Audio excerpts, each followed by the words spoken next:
Okay, ladies and gentlemen, boys and girls, welcome along to the Rock Beachlands Speedway for what is going to be an epic meeting. If you look up at the moment, there's a helicopter flying in with a very, very special guest that's going to join us for the celebrity race here tonight at Beachlands Speedway. So we were witness to some awesome, fantastic racing last night that unfortunately come to a bit of an abrupt end with what was probably the incident of the year.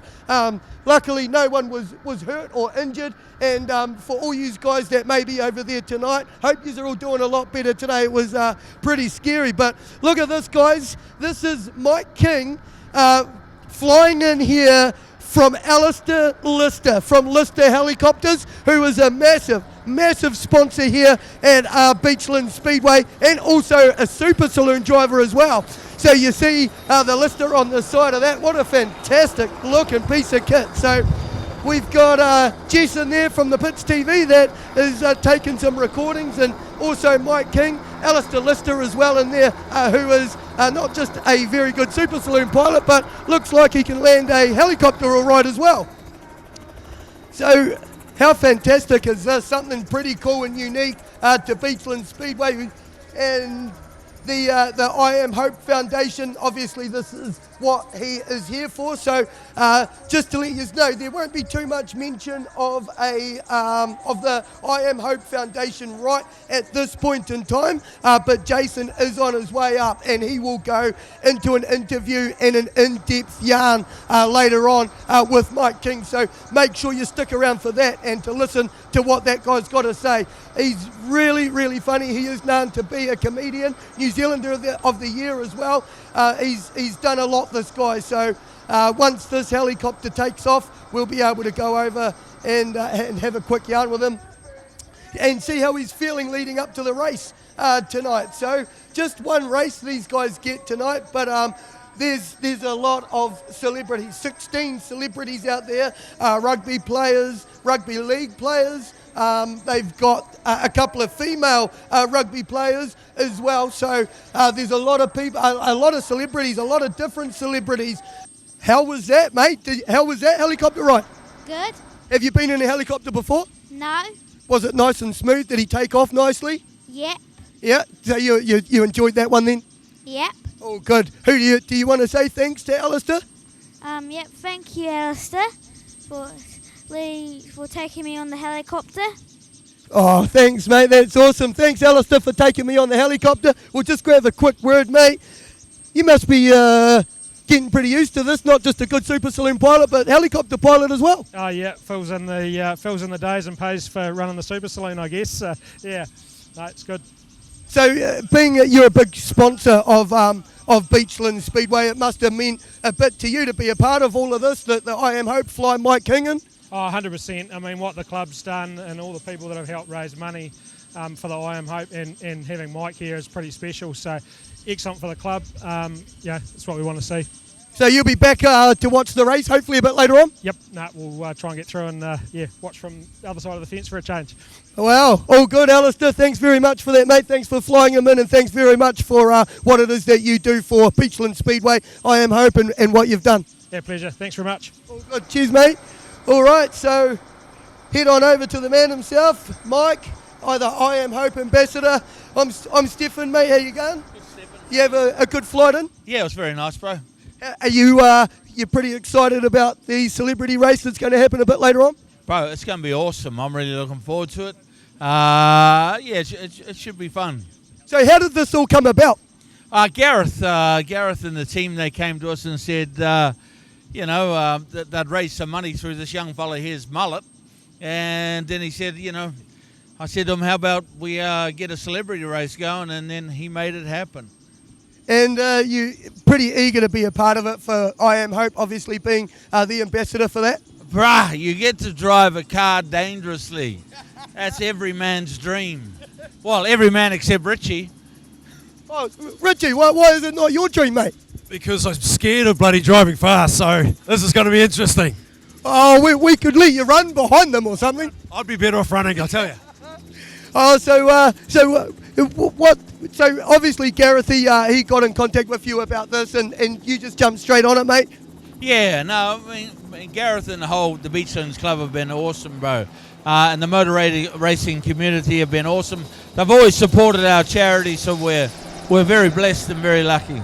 Have you ever done anything like this before? Raced a car or anything like this caliber, or? A few times, yeah. I've raced at Waikaraka Park there a couple of times, and I've been barred from ever racing at Pukekohe again for deliberately driving cars off the track. So it should be quite fun and interesting, especially with the others who haven't done it before.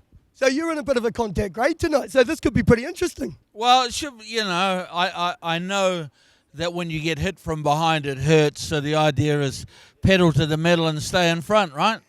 So you're going to start at the back then? Well, I don't care where I start. It's where you finish it counts, right? That's right. So doing this before, you must be planning on finishing up the front anyway. Well, no. When I was at Waikaraka Park, I was leading and then crashed on the last corner. So it ain't over till it's over. And that was about 17 years ago, bro, and it still gives me nightmares. So maybe redemption tonight. Well, let's go, I reckon. As long as I'm not having to follow Case Mew's fat ass around the course, we should be good. I wonder if he's here listening to that. I reckon he's got his fat pants on and he's good to go. He's going to be good, man. He's a competitor. I see Ricky Flutie's out there. He's a flyer. So there's going to be a few guys there with a bit to prove. It's going to be awesome. So you plan on using those bars? Which bars? The bars at the front, and you don't plan on using the ones at the back, obviously. No. Look, I reckon, if everyone keeps it a clean race, it should be good. But if anyone wants to mix it up, I'm there all day. That sounds like fighting words, Mike. Well, everyone says it's fun until you're sitting behind the wheel, and then, your natural instinct takes over and you want to win. So, yeah, that's exactly right, and it's going to be a hard-fought celebrity race. You've got some pretty good rugby players out there. We'll see how good a drivers they are. Yeah, no, it'll be good. And once again, I'd just like to thank Beachlands Speedways and Gareth and everyone for putting this on. It's going to be a great night, and really looking forward to it. All good, ladies and gentlemen, that is Mike King, flown in here by Lister Helicopters. Thanks to Lister Helicopters, Matt Stewart, Beachlands Speedway, Gareth Kelk, and everyone else involved in this celebrity race, the I Am Hope Foundation, and everything that's going to happen here tonight. All good, guys, buckle up. We're due to kick off racing at 4 o'clock, and it's going to be action-packed with night 2 of the Battle of the Streetstocks here at Beachlands Speedway. Okay, ladies and gentlemen, we are here with Caden Race and Max Kim. Max Kim, man. How you going? All right, so Caden, mate, we'll start with you. Lucky you got a last name like you do, because I hear you were racing pretty well last night, eh? Yeah, had a bit of luck, just going out there spinning some laps, having fun with the mates. So you won all 3 races last night, and the last race was a last lap, last corner pass. What were your grid positions for those 3 races to do that? I think I had 10 on the first race, 16 or 14 on the second, and then I had about a 6 in there. So, all outside grids, it helps a lot. But, So you've come from a wee way back in the pack. Is this the first time you've ever taken all 3 races, or is this a constant thing? No, this is the first time I've done it in a field of such big field of cars, and with, likes of Max and all your fast ones. So, I was actually pretty pleased to do it. You happy with the way the car's gone then? Are you looking to go and do the same thing tonight? Oh, it's always pretty good to carry that chicken flag, But, hopefully do the same tonight. But, again, these guys are really quick, so it'll be a big ask. So, question, there was some pretty hard battles between you two last night. How'd you feel about that? Oh, it was awesome. Been battling with him all season, we're about the same speed. So, it's all about, came over after the second race and shook hands, it's all about that sportsmanship. Gave each other that racing room, but it was awesome battles. So that means that, if that means that you two are battling, then you've pretty much been 1-2 for most of the season or chasing each other. So you got to be pretty happy with yourself too. Yeah, just kind of come out there, have fun, race Caden and some other mates. So how long have you been racing for? This is my 3rd season. 3rd season. How long have you been racing for? Yeah, 3rd season too. Oh, so you're pretty fairly new to it, eh? How old are you? I'm 14. 14? And I'm 16, so this is my last meeting in Dunedin for youth saloons. Is it your last meeting for youth saloons altogether? I got one in Invercargill, and then we've been invited up to Ashburton for the CTRA New Zealand youth saloons. So got about 3 more meetings left in New Zealand. Oh, so it sounds like domination is going to be on the cards for you for a couple of years, mate. But these calibre of drivers, I mean, it's not the domination I think you're going to get away with. Quick drivers. Yeah, just kind of go out and have fun for the rest of the seasons in youth. Yeah, definitely, mate. Do you plan on going anywhere after this? Any particular grade? Hopefully a stock car, eh? A stock car. That sounds like the thing in Southland, Otago, doesn't it? Yeah. Go get into it, eh? Go Teams Racing. Oh, yeah, we'll see how we go. And you, mate, you still got a couple of years, but I don't know, whatever I can afford, really. it is an expensive sport, isn't it? Yeah. Even in a youth saloon, is it like it tyres, fuel, travel, all of that, isn't it? Who you got to thank for all of this stuff? I got to thank Skivington's, Retro Automotive, Case, SJ Logging, and Dad, really. And Max, sorry, Caden, you? All my sponsors, so Nothing But Dirt Photography, Winging It Photography. I've got Southland Sandblasting and Coatings, Wallistown Motors, Design Based Architecture, Renee's Auto Photography, and 360 Logistics. So without them guys, I wouldn't be here. Big thanks to Garage 13 Signs for this awesome wrap on the car. Looks bloody awesome. I must admit, mate, it's definitely one of the most well-presented youth saloons in the pit. So, guys, thanks very much, and we are looking forward to some epic battles from both of you tonight as well. Yeah, hopefully we just put on a good show. Well, you did last night, so let's just carry that on, eh? Yep, cheers. All good, fellas. Have a goodie. First of all, I'd like to thank the Beachlands Stock Car Club for having us here today. It's going to be an awesome day. I'd like to also thank all of the owners of the cars for trusting us with your cars. Some of you won't be racing tonight. Particularly Case Muse cart's going to need new suspension. But it's going to be a lot of fun, and all the funds that are raised by your club, as usual, go directly to Gumboot Friday, our free kids counselling service, and unlike many other charities, 100% of that money goes directly to the counsellors. We don't clip the ticket on the way through, so really looking forward to it. Celebrities, have fun tonight, and if we can just, I've raced these before, and I promise you, it fucking hurts.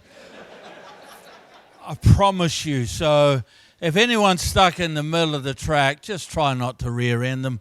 It's a real shit move to put on someone, and it can lead to injury. So have some fun, nudge each other around, but just be respectful of anyone who breaks down, because we want everyone to go home safely. So thanks again, my brother.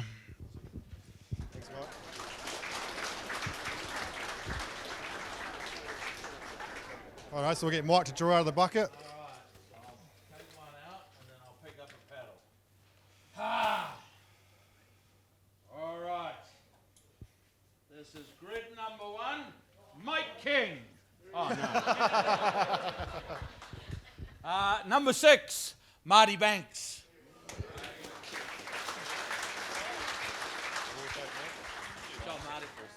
Good to see you, bro. Yep, so you just pull a marble out of there. So, and just pick a pedal. So, yep, so Mike's off 5. All right, next to you, bro. Yeah. Mike comes back up. Yeah, sweet, bro. All right, Mike, can you come back up and draw the next one?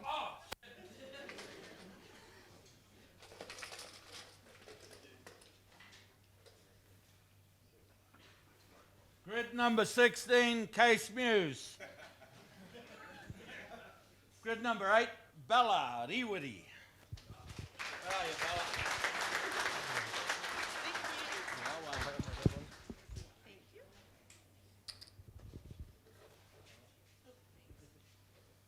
Okay, grid number 9, Brent. Who's Brent? Yep, Brent Masahide.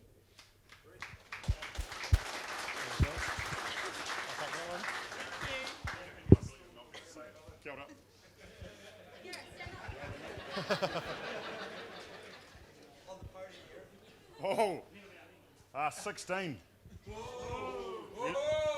Which one's Scottish? Callum Bruce. Okay. So, grid 16 is Callum Bruce. 14. Katrina Roach. Trisha Roach. So P off grid 14.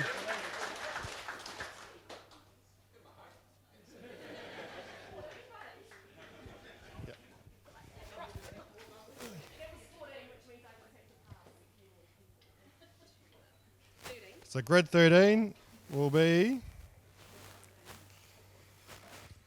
Daryl Shuttleworth off grid 13.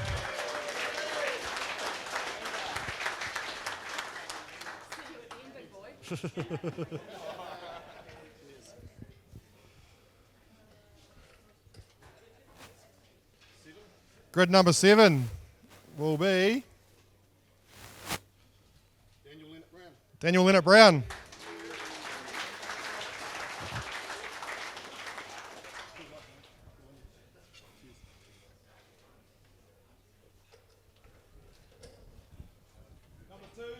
Number 2, oh, front row. I'll take that, we just. Richie Barnett.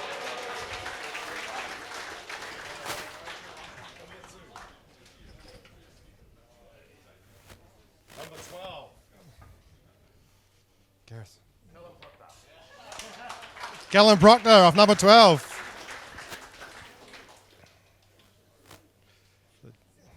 Draw out of the bucket. Okay, number 11. Sorry, number 11. Number 11 will go up here. Ricky Flutie. Ricky Flutie off number 11. I'll take that wee disc.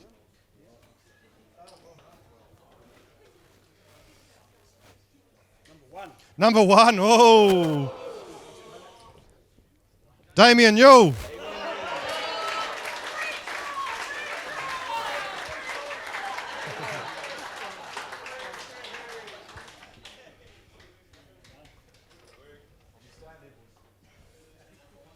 Number 15.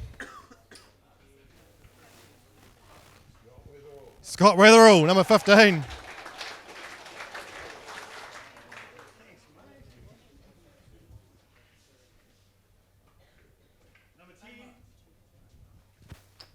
Number 10. Nasi Maru.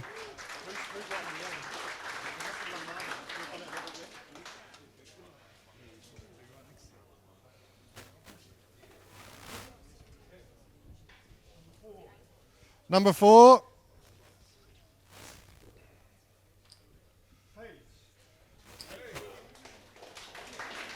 Page of number 4. That's it.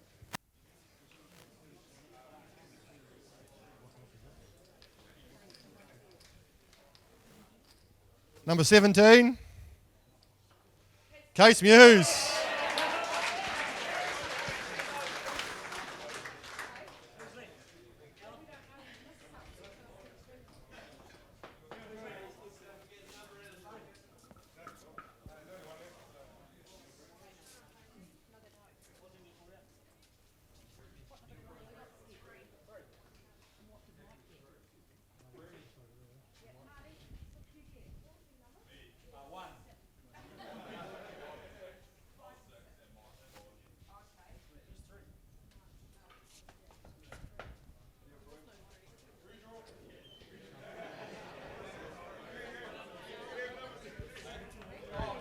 Just grid 3.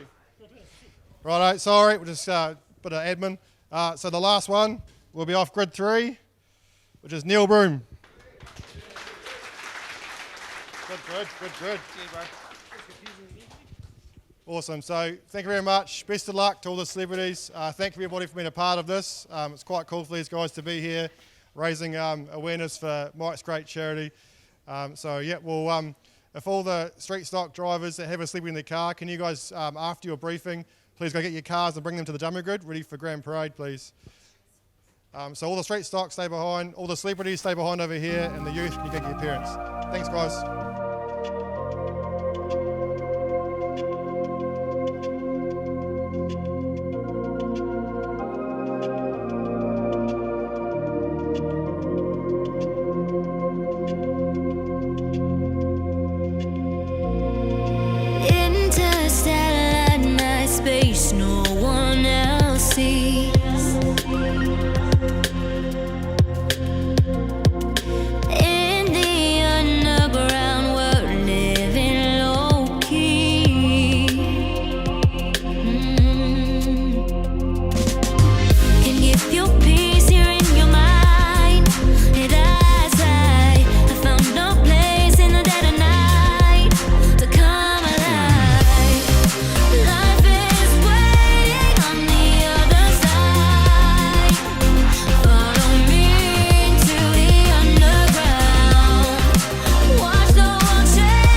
Mark Dobson lines up on the front row.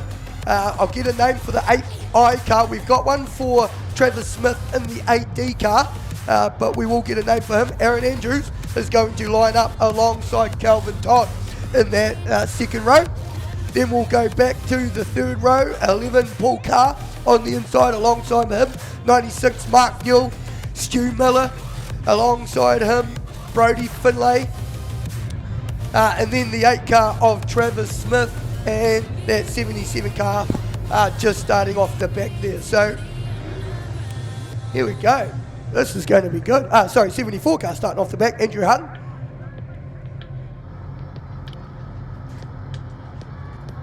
So this is going to be a good race, race number 1 before we get into the celebrity race. Oh, Big J, what's going on? Big afternoon for you. We get the race started. Absolutely, just got here, flew up from Invercargill, obviously, doing the old hard park down there last night. But look at Aaron Andrews off to a good lead straight away in the 57 Mustang. Comes off turn number 4. Goes across the start-finish line. You shouldn't run upstairs, Stippy. Hey. You flew here, so... Literally. So we got the 57 and Aaron Andrews makes his way down at the turn 3 and 4. And behind him we've got the 51 machine. He's in that next spot. And then we go back behind him. And we'll see the 96 of Mark Newell with 9 to go. So Andrews, Dobson, Newell.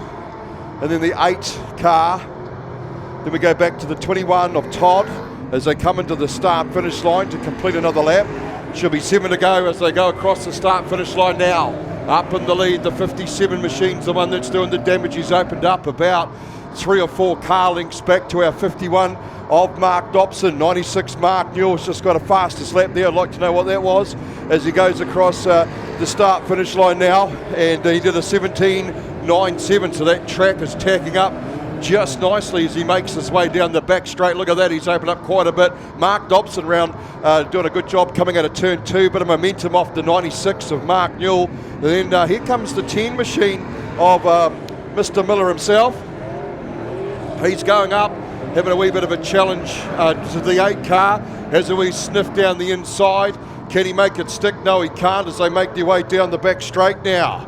Up the front we go, and Aaron Andrews now clocks out a 17.87 fastest lap, so he knocked a couple of hundredths of seconds off that as he makes his way up into 1 and 2. That gap's been maintained quite nicely, about 15 back is Mark Dobson, and a couple behind him, the 96 of Mark Newell, then the 8 machine, then 10 as they make their way. So who's pulled into the infield there, Stiffy? You're too short, you won't be able to see. That looks like it's coming back on though. That's the 21 car who comes back on, and that's Mr. Calvin Todd. Alrighty then. Travis Smith doing a pretty good job of holding out the car of 10D as he goes across the start-finish line. And it looks like 10's got right up behind him. The 8i, who's that? That's one to me. Who's that? Oh yeah, we've got the invisible driver. We'll go find out, eh? Okay, down across the start-finish line, 2 to go. Well, it'll be 1 to go actually now. We should see a white flag waving around down underneath us here in the control tower. And the 57 car of Aaron Andrews is the one that's got it at this stage. He's got a good gap back to the 51 of Mark Dobson. Dobson's getting a late challenge from the 96 car of Mark Newell, but the checker flag drops, and that will go down for Aaron Andrews in the 57 Ford Mustang. What a beast of a machine that is, and he had a massive bag back to the 51. A little bit of smoke going across the start-finish line. I think the old 11 car might have had a bit of a smoking issue. It's a non-smoking venue, obviously, but Aaron Andrews will take the win. In second spot, Mark Dobson. In the third is the 96 of Mark Newell. And then we got 4th spot, 8, Eddie Edwards is our man. And then we go back behind him to the 10 of Stu Miller. In 6 was the 8 of Travis Smith. 7th was the 11 of Paul Carr. 8th was the 77 of Brody Finlay. 9th was the 74 of Andrew Hutton. And the 21D car of Calvin Todd rounds out your top 10. 17.874, Aaron Andrews, fastest lap. Heat number 1 for the saloons, and there he goes there on screen for those people that are tuned up live on the Pits TV. The 57D car, Aaron Andrews, best time there, 78.74. Got that thing dialed in.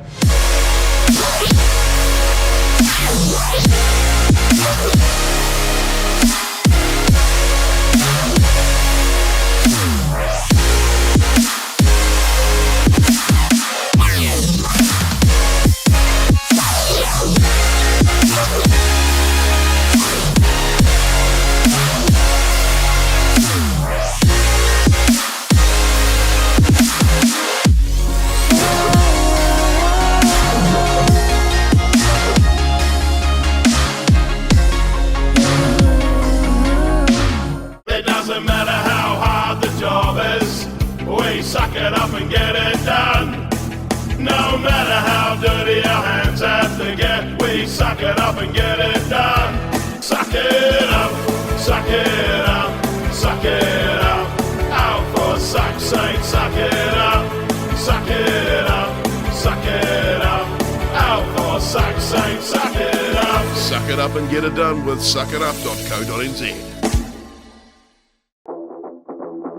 If motorsport is in your blood, then Speedway Garage Palmerston North and Wanganui is your home away from home. From Speedway trivia nights, car reveals and good dirt track banter, along with great food that has our famous steaks, roast of the day and classic pub meals, Speedway Garage is the place to be. We look forward to hosting you at one of our 2 locations, 528 Main Street Palmerston North or 45 Anzac Parade Wanganui. Don't forget to check out the Pits TV Garden Bar. See you at the finish line. So if you've never been to Speedway before, obviously these guys are going to be coming out doing 15 laps, and we'll just see how it goes. So who's your money on? We'll give you Stiffy's just writing down all the names of the last names of the celebrities that are here. Lots of guys, like a couple of the local radio announcers are here. Mike King is here. The man that usually does this job, Daryl Shuttleworth, is out there as well. My money's on him. He used to race, didn't he, Stiffy? Yeah, 30 years ago he raced the midget. We were talking about that. And just on that welcome note, welcome to you too, Chase. It's been a massive, massive weekend for you, and you've just driven up here from Invercargill from the Hard Park Takeover. Absolutely. A big car show down in Invercargill today, obviously, and I left here last night. I was supposed to get away a bit earlier, but there might have been a wee incident that held me up for a wee bit. And then we ducked down there, did the Hard Park, the takeover deal down there, and just finished it up at about 2 o'clock and got here just in time for the what's that race? Was that the first race or what? Yeah, that was the first race. Yep. Oh, there we go. Yep. Look at that. Didn't miss much, did I? Celebrity Challenge up next, Jace. Who's your money on? Oh, the one that wins, probably. Yeah, roger that. Well, Mike King's done this a few times before, so he could be. Case Muse and him were online the other day having a bit of a challenge. And it was quite interesting. They were on the Cockpit Media there, which of course is available on Facebook, having a bit of banter. And the thing that he said, Case Muse said to Mike King, is the only thing you're going to see is my behind. And he stood up out of his chair and stuck his butt into the webcam. So that's pretty much how it's been. So for obvious reasons, folks, I think we learnt last night that we shouldn't be near any fences tonight. Just stand back there. I think there's some security at the end of each corner there, so just be careful. We want to look after everybody, make sure everybody gets home nice and safe, as they did last night. But we won't address that too much, but other than to say that it's good to be racing again tonight. No one was injured or hurt, which is absolutely outstanding. But what we are here for tonight, I am hope. And for those people that are home, throughout the evening, we'll be putting up a graphic that's got the QR code on it. Go up to your TV screen, just hold your phone with the camera, turn the camera on, hold your phone up to the screen, and it will automatically donate $3 to the I Am Hope cause. So be sure to walk up to us, actually on the screen now. Big thanks also to the sponsors that are fronted up for this one as well. Yon Allen Honda, Ray Wright, Balclutha, Pacific Auto Parts, Issue Central, Cool Trans, Gary's Mechanical, Mulford Holdings, ARB, Malozzi Security, and of course Gillies Contracting are looking after the Streetstocks themselves. So Zippy's just frantically running through the numbers for me, trying to get sorted out. 828, Neil Broom is in that one. 475 is Richie Barnett. Who else we got? Page, is that Church? Yep, 475. Marty Banks is in the 79. Bella Riri is in 88. Rawiri, so little dude. Brent Matahiri is in 363. Ricky Flutie is in the 23C. Cullum Proctor, 29C. Pi Roach is in the 1NZ. And Scott Witherall's in the 18 machine. And then we got Bryce. What a fantastic crowd. It took me half an hour. I actually just about parked over the pit chute. I'm probably going to get shot for that shortly. So it's where you come into the pit. So Did they not even open the gate for you? No, well, I just got here. Rude. Oh, of course, everything goes wrong when you're not here. They couldn't get the stream to go, so we had to muck around, pull over the side of the road in Milton, and you know what happened? I'd set up the stream for night 1, so if you had to watch night 1, you would have been watching night 2. Oh, okay. So it's what happens when you work to all hours of the night.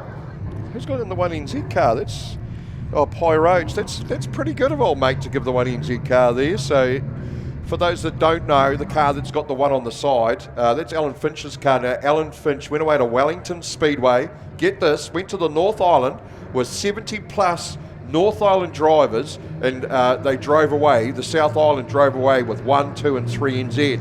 And the 1 NZ's a local man, Alan Finch, and he'd done just an amazing job. I think they're underway, are they? Well, they're trying to be anyway. Of course, now he's given his car away. And of course, the other 2 cars, Cody McCarrison, 2 NZ, and also 3 NZ, Steve Soper, who was 3 NZ. There's the green, so we're away. This will be interesting. Righto, so up the lead, we've got the 475 machine of Page 97 around. 97's around, wee bit of a hit there in the front straight to start with. And I think they're back sort of, the way they go again. Some of these people have probably never driven a street stock before, won't know how they handle. They're just doing what they need to do. But these 2 out in the lead, the 26 now has taken over the lead. And that's 26 is there somewhere, I'm sure. We don't know, it's a secret squirrel car. 475 is there though. Page Church. That's Page Church. Page Church doing well we out need to there. find out who 26 is though. 26 is Damien Newell. Damien Newell, so that's who's leading it. Look, he's opened up quite a bit of a lead here too, which is pretty good. Daryl Shuttleworth in that 92 car sitting in 417's just had a pucker up moment. Nasi Manu there. So our leader is the 26 of Newell. Mike King's actually sneaked up in the 555 car into second spot. Oh, 39's having a bit of a flick around there as well. 88 spun out as well. They're all going. Bella Riri. What a fantastic wee battle this is. Newell leads it from King, then Broome, 555 machine. Actually, that's lying to me. There's 2 555s on there. One of them, so we've got a red. And that will be, I think, there's a bit of biffo down in the front straight here, right underneath us, and I didn't quite see it. But awesome so far. Old mate over the back straight there doesn't realise what a red light means. Still going. Is that Steve driving in that car? Steve Dryden must be driving that. Hey, yeah, he doesn't see red lights either. Actually, you're lucky if Steve can't even hear red lights, mate. That's how deaf he is too. So, I don't know. Oh, so a couple of these Christchurch boys are giving up their cars as well as the local lads. So, yep. So, Some of them are still going. Hard case. That is one of the Christchurch cars. Is that the 27 car? We'll wait for him to come past. There's the 345 and the 1NZ. If my cameraman out in the middle there would actually get on shot, we'd probably be able to find out who it is. But look at him. He's a good old yarn. Yeah, look at him, mate. I obviously pay them too much. Look at him. AJ, That's just standing around doing up. nothing, mate. I might pick my nails. Oh, here we go. I've decided to get on camera. He's probably painting his nails, that kid. Exactly. Fantastic find though, old AJ. He's the only young fella and he's a gamer. So when you get these gamer people on the old cameras, they go pretty good, eh? Righto, we're back into it. Who was that car? It was the 555 cars who it was. So it was one of the local cars. Mike King is who that is. Righto, so she's not exactly the full-on pace that we normally expect from street stocks, but you can see who the keen ones are. And the ones that have got Mike King, look at that, he's got a bit of traction heading down the back straight going into turn 3 and 4. Now hopefully we'll see a graphic shortly that tells us kind of who's where and what. The information comes directly off the MyLap, so there might be a couple of little bits and pieces missing there. So 10 to go. So it's the 26 car that leads at the moment, which is Damien Newell. Back behind him, the 828 car of Neil Broome. Back in third, it is the 555 car of Mike King. So that's your top 3. They're all spread out quite a bit, so it doesn't always look like how it appears on the track, because obviously some cars have been lapped. So where's our leader, Stiff? 26 car.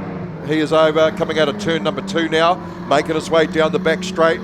There's a bit of a back gap of about 8 or 9 cars back to the 828 car of Neil Broome, and then 555, the car of Mike King's really starting to find a bit of form here. And we still have 8 to go as they go across the start-finish line to complete another lap. 26 leads it. Oh, bit of argy-bargy 828 there, having a wee bit of a tickle up with the 1NZ machine. Fastest lap, Daryl Shuttleworth. Look at that, eh? He's not as slow as he looks. Let's go, mate. 21.833, not exactly the record-breaking speed, but that's certainly pretty good. We need to keep an eye on Daryl. Where is he? Damien Newell in the lead in 828, having a bit of a coming together. He's 8th. It's Daryl. So so he's still in the frame of the right frame. He started half a track back, and our leader's got it all crossed up, I think. So 828, 555. Mike King's dropped off a wee bit here. Still the 26, according to the MyLaps, is the car that's leading. 828's all over the place. Neil He Broome actually got in the lead there, so that'll change Neil Broome. Can he hang on to it? Yes, he can. 26 back in second spot. There they go, down the back straight. Got it going pretty bloody good, really, into turn 3 and 4. 26 is trying to get back. 475, the bumper into the back of the 41. We'll let her do that. So that's Richie Barnett back into Case Muse. Daryl Shuttleworth having a bit of a play with the 363 car over the back straight. Interesting. He's in the 92. Somebody spun out there. And that is, I think that was our second place car, wasn't it? The 26 of Newell, Damien Newell. So he's parked up there. We might see a yellow come on for this, or red, or whatever colour they use in Streetstocks. It's one of them anyway. So he's got fire back up. He just stalled it. He's got a car going. You can see the puff of smoke coming out of it. Neil Broome, he's driving that car like he's done it before. He's nice and sideways and nice and smooth. And well, he might have. You don't know that, eh? He might, look at him digging that track up. So at second spot, Mike King, he's almost one whole turn away. Neil Broome's actually clocked out a fastest lap of 20.934, so almost knocked a second off Daryl Shuttleworth's time last time round, which is fantastic. Richie Barnett starting to make his way up. 475 just gone round. Now they're bumper to bumper over there. That's Paige Church, and I think somebody else is into the side of her. 1NZ. They've got going. It's the 1NZ machine. And that is driven by Pye Roach. So parked up in the middle of turn 3 and 4. Will we see yellow come out? Obviously trying to get the car to go. I don't even know what's going on there. Yep, there's the red. The red comes on for obvious reasons. Let's see how these brake fades work. Look at this, still in the front straight. 363. 363. It's only red, should be right. So all obviously the officiating of what to do under race conditions was obviously taught to everybody by Steve Dryden. So once the red comes on, they just keep going and going and going and then he blames it on brake fade, or I don't know. Anywho, brain fade. Brake fade is probably more what it is, isn't it? We better leave him alone. 50 years of Speedway, that guy. It's incredible, isn't it? It's not bad for a 92-year-old. He's a real credit to that guy, and such a nice guy too. Is he? According to his wife, he's a really nice guy when he's asleep. Yeah. So you got to be careful what you spend your money on, but $3 would definitely be a fantastic your money to donate to.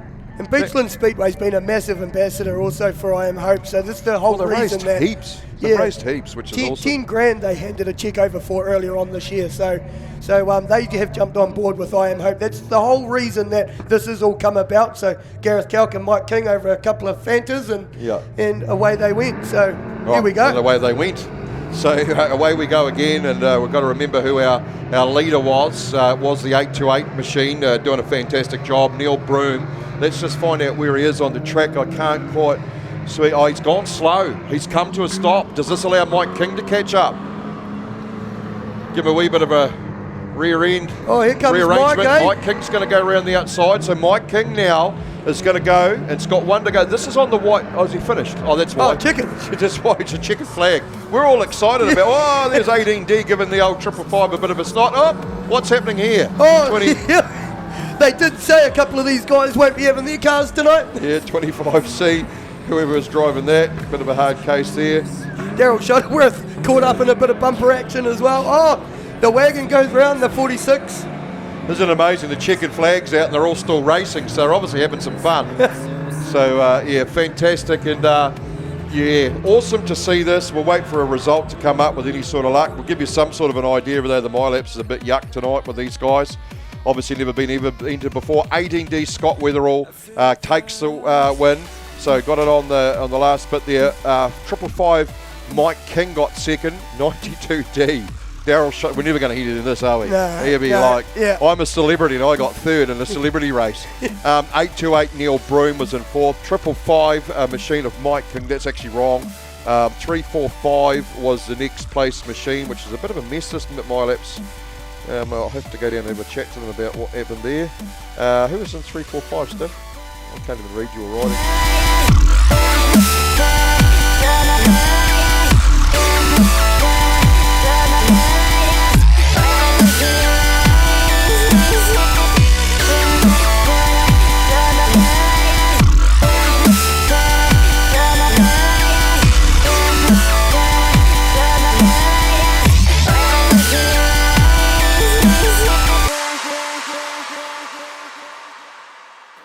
Now I know it's over. I see you passing by, hand in hand,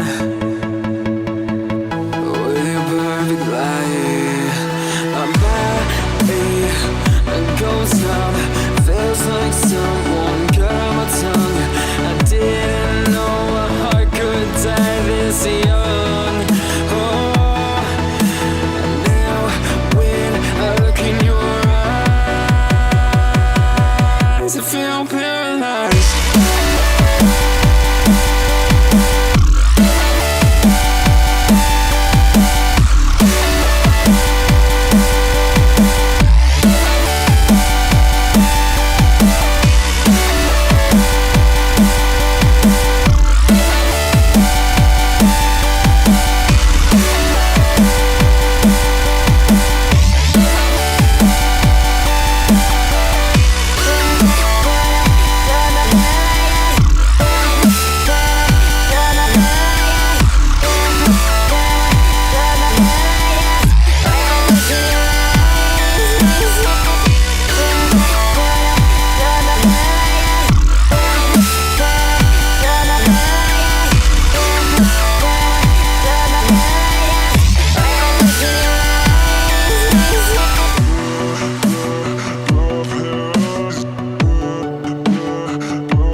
It's action for the whole family.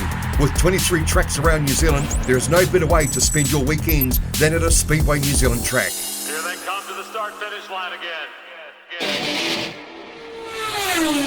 There's something for the whole family. Sprint cars, saloons, stock cars, sidecars, midgets, and much, much more.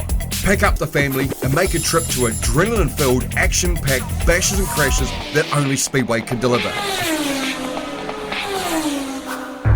Visit www.speedway.co.nz to find out the track nearest to you. Speedway, it's our summer thing. At Mag & Turbo, not only are we Christchurch's leading mag wheel dealer, but we also have the biggest range of tyres for family cars, sports cars and four-wheel drives, all available at the best price in town. So not only can you buy new mags from us, but also tyres for any vehicle backed up with the best after-sales service around. All available from just $1 down and as low as $10 a week. Credit criteria and fees apply. So for the very best deals in town on new mags and tyres for any vehicle, get down to the number 1 Mag & Turbo Tyre and Service Centre. I've got some a director in my ear telling me what's going on, so that's helpful. Not a director, but the handbag. Right, let's get into it. The green drops. These guys have got 10 laps to do their thing. 262, Stewart leads it on the outside. It looks like it's the 27 car of Alina Johnson round the outside, as does the 94 car. Got a bit of power down to the ground. Ricky Pilley goes up nice and high up at turn 3 and 4. Oh, wee bit of contact there. The Commodore against Brian Wilson in the 7 machine. Up to 1 and 2, the first lap's completed now, and it is the 27, up nice and high, but here comes the 94 right round the outside of the 262, puts themselves up to second spot. That looks like the car that's got all the speed at the moment as they make their way across out of turn number 4, come across the finish line to complete another lap with 8 laps to go. And heat number 1 of the production saloons is the 22 car, pulls off to the infield. That's Tristan Bullmore Mason that's pulled off there. Here comes the dive on 27 from the 94, going into 3 and 4. Tyler Kelk, fastest man on the track at the moment. Didn't quite get that time though. I can get it from here, 20.126. So he's the fastest man on the track, but Ricky Pilley's just done a 19.859. So these production saloons are actually going quicker than the street stocks in the prior race. So the 27 has a wee look down the inside. Alina Johnson gets down there, good wee drag race between those two, but the 27 machine now takes over as they go across the start-finish line. 94 is not going to give up without a fight though. Ricky Pilley's having a wee look, can't quite make it stick coming out of there. Big gap back to the 262 car of Stewart, then back about another 2 or 3 spots to the 23 of Maya Johnson. 64T Laura Head's been passed on the outside by the 61 of Max Fleet now, as we still have 5 laps to go here at Custom Signs Beachlands Speedway for the Battle of the Street Stocks, and of course the I Am Hope Celebrity Deal. Up between turn 3 and 4 we go. 27 still leads it from 94. Back behind them, the 262 machine. Then we go back behind them, and it is of course the 23 car of Maya Johnson. Then Laura Heads, and then we have Max Fleet in the 61. Tyler Kelk, Lucy Greer, and we've got, I think it's the 55 of Niall Brooklyn there now as well. Righto, bit of a battle there on the screen. Of course, that is the 27 and 94. These two have been battling at it. So the 27's actually got round the outside, and the 94 is going to have to do a bit more work as they make their way into turn 3 and 4. We're getting a bit close here, but Johnson still manages to do it. Bit of a comparison there on the screen between the two cars, and they're battling on at the moment. It's a bit of a mixed bag of lollies for both of them. Pretty close lap times.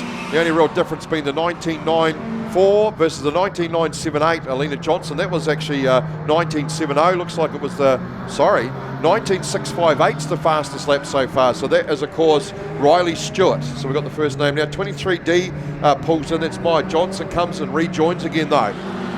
Righto.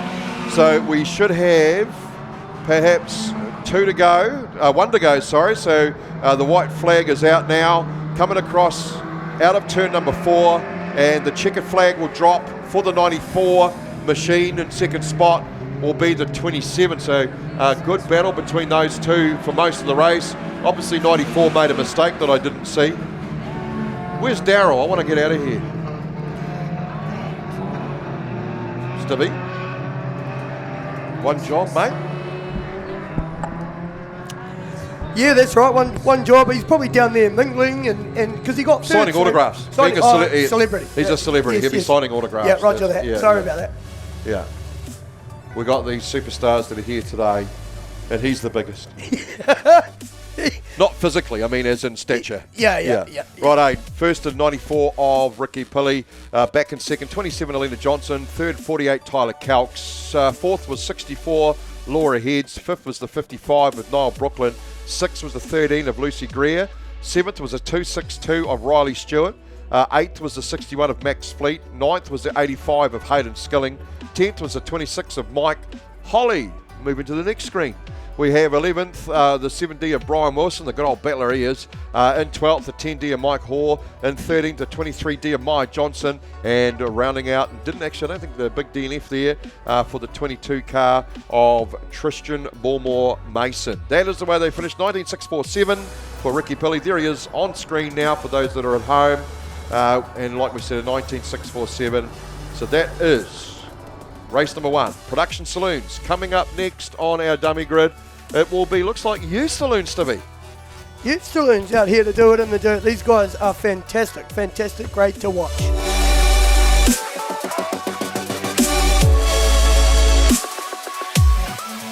So the pace truck comes off. The Ford Territory, the Valley Motor Court official pace car here for Beachlands Speedway, and they are ready to do it in the dirt. The talk has been with Caden Race in that 49 car, the 53 car outside of him. So this is going to be a good race. Can Caden come through? Can Max Kemp get one over the person who keeps beating them? The light green flag is dropped and we are away racing. So the 59 car is going to lead them coming out of turn 1 and down the back straight. We'll go back to that second place car of Hunter Glover going into 3 and 4. 36, Max Kemp already made his way up into third spot. He's going to be hunting down that second place car. The 13 car in behind him of Imogen Knox in fourth. There goes the 10 car of Blake Fox Miller. The 24 car Dresden Constable starting to get into his work now, and Caden Race. Those cars are 3 wide. Oh, a bit of argy-bargy there between young Richardson as they make their way out of turn 3 and 4. Down the front straight they come. It is all the 59 car at the moment. Max Kemp up the inside for second on the 89 car there of Hunter Glover. So starting to get into his work. Caden Race still a wee bit back as he makes his way into turn 3 and 4, and Max is already into turn 1 and 2. So I would say that if Caden doesn't start getting into his work, that Max might just get one over him. These two have been the talk of the youth grade all weekend. So we'll go back. So the 59 car leads, then it's Max Kemp, then it's the 89 car of Hunter Glover in that third spot. They'll make their way down the front straight and into 1 and 2. We'll go back to that fourth place car. That's Caden Race being followed hard by young Richardson in that 53 car up from Invercargill. Then we'll go back to that 13 car. Imogen Knox being knocked back a couple of places now by these young fellas. The 10 car goes a wee bit wide. Blake Fox Miller, he's allowed that 73 car of Ashley Bennett to get up the inside. So Ashley's making her way through the field as well. So a couple of these guys that started down the back are really made their way to the front. They're really, really quick drivers, these guys. And even the slow guys aren't all that slow. So these youth saloon drivers definitely doing it in the dirt. The young 77 car over there getting it a wee bit wrong as they made their way out of 2 but into 3 and 4 already. So we're looking for our leaders into lap traffic. Still that 59 car as they make their way down the front straight now. Fantastic race by these youth saloons. Oh, the 51 car parked up over there of Brody Holly on the back straight. So Max, seen him a wee bit, seen him soon enough, but tell you what, Caden Race, Max Kemp in the 53 car of young Richardson, we'll find out his first name, but that car over on the back straight almost got rear-ended. That was almost quite big, but they did see him. So the crash crew over there, they're going to make sure that the driver of that 51 car, Brody Holly, is okay. So they're hooking Brody up now. They'll tow him into the infield. These guys will line up once again, bumper to bumper. Indian file is what we call it. Then that 13 car, Imogen Knox. So they're starting to get back into it. The green flag has been dropped. Oh, look at Max Kemp, straight up the inside of that 59 car. No mucking around going into turn 1. He wants that lead. He knows Caden's chasing him. Caden is on the outside of the 89 car now as they make their way into turn. Oh no, there's a bit of argy-bargy. Young Richardson, the 89 car there. So now Max Kemp leads from the 59 car, then Caden Race, as they make their way down the back straight now. So that moves young Richardson up into 4th. Here comes the 27 car of Noah Kiddo. Kiddo goes down the inside of Ashley Bennett. Oh, the 77 car's gone round over there in turn 3 and 4. The 13 car far out, Imogen Knox, had to take evasive action there. Slammed the brakes on sideways. His bumper's down in turn 1 and 2. So all go here for race number 1 of the Youth Saloons at Beachlands Speedway. Fantastic. So someone's cruising around a wee bit lighter than everyone else. Is it going to give them an advantage with no bumpers? And then that's a tiny little number on that black car after the 13 car. The 10 car there of Blake Foxmiller, his dad Stu, racing in the saloon grade here tonight. So the lights are out. We are racing here again. Look at Caden race. Caden's going to look to go around the outside. Is that going to allow young Richardson? No, Richardson backs off, and Caden races. He's trying to look around the outside, but Kane Green isn't going to let him go. Oh, he's gone a wee bit too wide. Caden's going to look down the inside, so the race is on for 2nd, 3rd and 4th. Young Richardson, Caden race, and the 59 car. Oh, Kane Green's gone too wide, and that has allowed Caden race to get up the inside for that 2nd spot, but he's going to push it hard into turn 3 and 4. Caden's going to have that inside line though, so now it is Max Kent, Caden race, the two that have been going at it all weekend, 1st and 2nd, all season actually. Young Richardson goes up the inside of Kine Green as well, doing it for the Invercargill lads. So as they make their way around 3 and 4, Caden's going to look up the inside. Is he going to get the pass done? 3 to go, Max Kent, Caden race, Kine Green. Then we'll go back to the 53 car of Joshua Barlow. Oh, Joshua Richardson, Josh Richardson, of course it is, in that 3rd spot. So the race is on with these guys up the front. Max Kent, Caden race, Caden goes down the inside of him. So Caden's looking for 4 races from 4 starts here this weekend. Max Kent goes back to 2nd. Josh Richardson with the fastest lap at the moment and is hunting these two out. They've both gone too wide, but there's a lap car there. Joshua almost had it. The chicken flag will drop. So Caden race wins 4 from 4 here this weekend, but the first race here tonight, Max Kemp in 2nd and Josh Richardson in that 3rd spot. Kine Green in 4th. What a race by those 4 cars.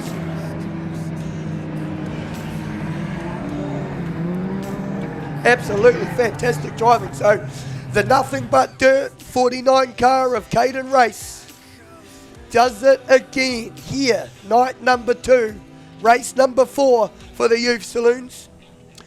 Okay, so Caden race from Invercargill, he wins it. Max Kemp in 2nd, Joshua Richardson 3rd, Kine Green is 4th, Noah Kiddo 5th, 73 Ashley Bennett 6th, then Lockie Robertson 7th, Imogen Knox 8th, Blake Miller in 9th, and then Dresden Constable rounds out your top 10, and Noah Kiddo with the fastest lap. 11th is Lycan Cuff, 12th is the 7 car of Aiden Heads, 941 Riley Whip, the 21 car and 14th of Jasmine Todd, 15th is Caitlin Bennett, 16th is Ty Nicolau, 17th is the 99 car of Kate Howard, 51 Brody Holly, 18th, 19th is Isaiah Stretton, and 20th is Cruz Soper, and Hunter Glover rounds out the 21 car field here for the Youth Saloons for race number 1, night number 2. Look at these 3, Josh Richardson, Max Kemp and Caden race. These 3 all season have been going at it. Make sure you give these kids a round of applause. Caden's 16 years of old and Max is 13, but we're going to let the music do the talking for now, and we'll be back with you very shortly.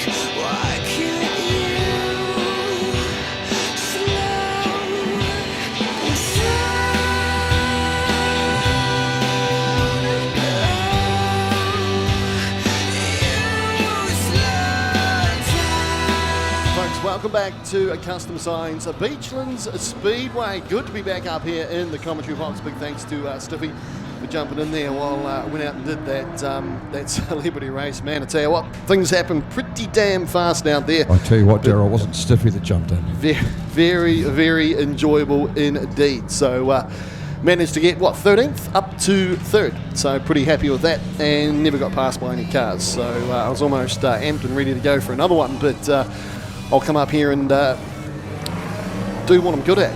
Commentating. Heard there's been some great racing out there, folks. Hope you're enjoying it. And of course, a big warm welcome to Custom Signs Beachlands Speedway here tonight. And of course, it's all about I Am Hope here tonight. So it's all a great cause.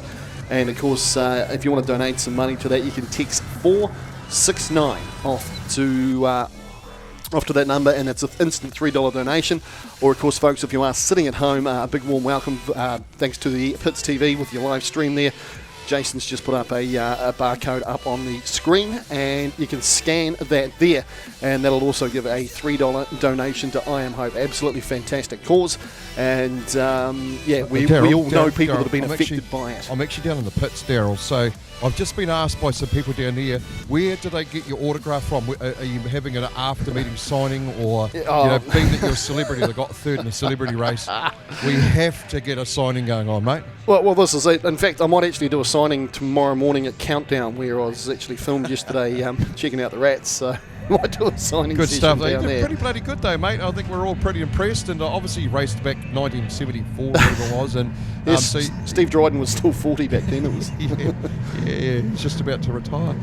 So just bloody good, mate, and good on you. No, thanks, loved it. Hey, I think everybody appreciates the fact that you stood up and got out there and out of the comfort zone, and now you're back where you belong. Absolutely, and a big thanks to everyone that sent messages through of support as well. Really appreciated. So very cool indeed. Stock cars now underway here at Custom Signs Beachlands Speedway. Stephen Thompson leads him out of turn number 2 down the back straight there. Nico Tahuda, of course, car number 75.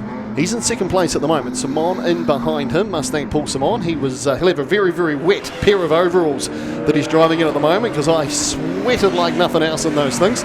So a big thanks to Paul for the loan of those. Bailey Mitchell currently in 3rd place. Powers out of turn number 2. He's managed to sneak past Nico Tahuda.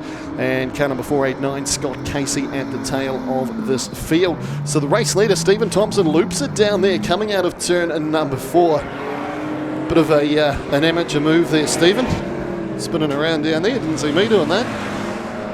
Paul Simon down the back straight. Picked up a couple of race wins here last night. A small field of stock cars last night. So an extra couple of cars on board here tonight for the second night of the Gillies Contracting Battle of the Streetstocks. Simon leads him through. Nico Tahuda with a big look down the inside of Bailey Mitchell. They're side by side through Paul McDonald Earth moving corner. Powers out of 2. Tahuda on the inside line. Mitchell's just going to tuck in behind him as they head down to Lammermoor Station, turns 3 and 4, and Mitchell goes around as well, right in front of Stephen Thompson. So they're making it very easy for Paul Simon. 19.491, fastest lap of the race for Paul Simon. Laps starting to count down. Be 5 to go when Simon comes through this time around. Tahuda now back up to 2nd place. Dropped down to 4th at one stage there, but those spinning cars, of course, moves them back up to 2nd. So 19.491, fastest lap of the race. Paul Simon, Nico Tahuda with a 19.9, just a bit off the pace there. In fact, a 19.389 fastest lap now by Thompson, so he's starting to put some time together out there. The Gordon Road Vehicle Solutions sponsored car as Tahuda goes around coming out of turn number 2. So Thompson now 19.120, fastest time on track. As Thompson on the main straight now comes into turns 1 and 2. Paul Simon with lap traffic up ahead of him in the form of Scott Casey, car number 489. Couple of laps to run. Heat number 1 of the afternoon of 4 stock cars. Casey and Simon there. Bailey Mitchell backs down from turn number 4 right at the last minute. That could have been ugly. White flag comes out for Simon. One more lap to run for the rumours of eternity. Car number 77 set sail down the back straight here at Custom Signs Beachlands Speedway. Thompson back up to second. That's him at car number 655 coming out of turn number 2. So a comfortable lead and a race win for car 77. Paul Simon, he takes this one here out. Stephen Thompson, he will come home in a second place, and in third, I'm pretty sure we have Nico Tahuta, car number 75, in third place. So we'll take a look at the results. Paul Simon takes that one there out, 6.47 the gap back to second place. Stephen Thompson, Nico Tahuta in third, Scott Casey home in fourth place. Stephen Thompson appearing there twice, and Bailey Mitchell also in out there. He was in fifth place. So coming up next, folks, we're going to have 6 shooters roll out on track. Talking to the 6-shooter drivers a wee bit earlier on, and they're looking forward to cutting some laps here at Custom Signs Beachlands Speedway. That's next.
Of course, a grade that wouldn't usually run here at Beachlands Speedway, but Super Saloons pulled out, so they pretty much put the feelers out to see if anyone else was keen to have a bit of a skid here, and 6 shooters said they would have a go. So looking forward to seeing how they run here tonight at Custom Signs Beachlands Speedway. Very, very cool wee cars. They're actually a full-size sprint car chassis, and they got the Holden V6 motor in these machines. So very, very cool grade to run in, and if you want to get into open wheel speedway, this here could well be the grade that you could cut your teeth in. Very good indeed, and a good bunch of drivers as well. I know they have a few laughs down in the pits, usually at someone's expense, but very, very cool bunch of guys and girls involved in this one here. Car number 58 out of Central Motor Speedway, Tony Crichton. That car there had a big rollover down the back straight at Central Motor Speedway last weekend. It's good to see Tony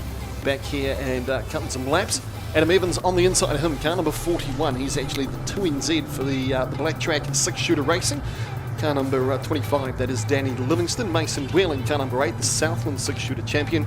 Samantha Sanford in the 93. 7 is Jason Jenner. 84, Josh Livingston, and 37, Daniel McIntosh. We go racing here. First race of the night for 6 shooters at Custom Signs Beachlands Speedway. Evans off to an absolute flyer in this one here. Crichton's got some issues. He's gone to the outside of the back straight. Gone from the front of the grid to the back.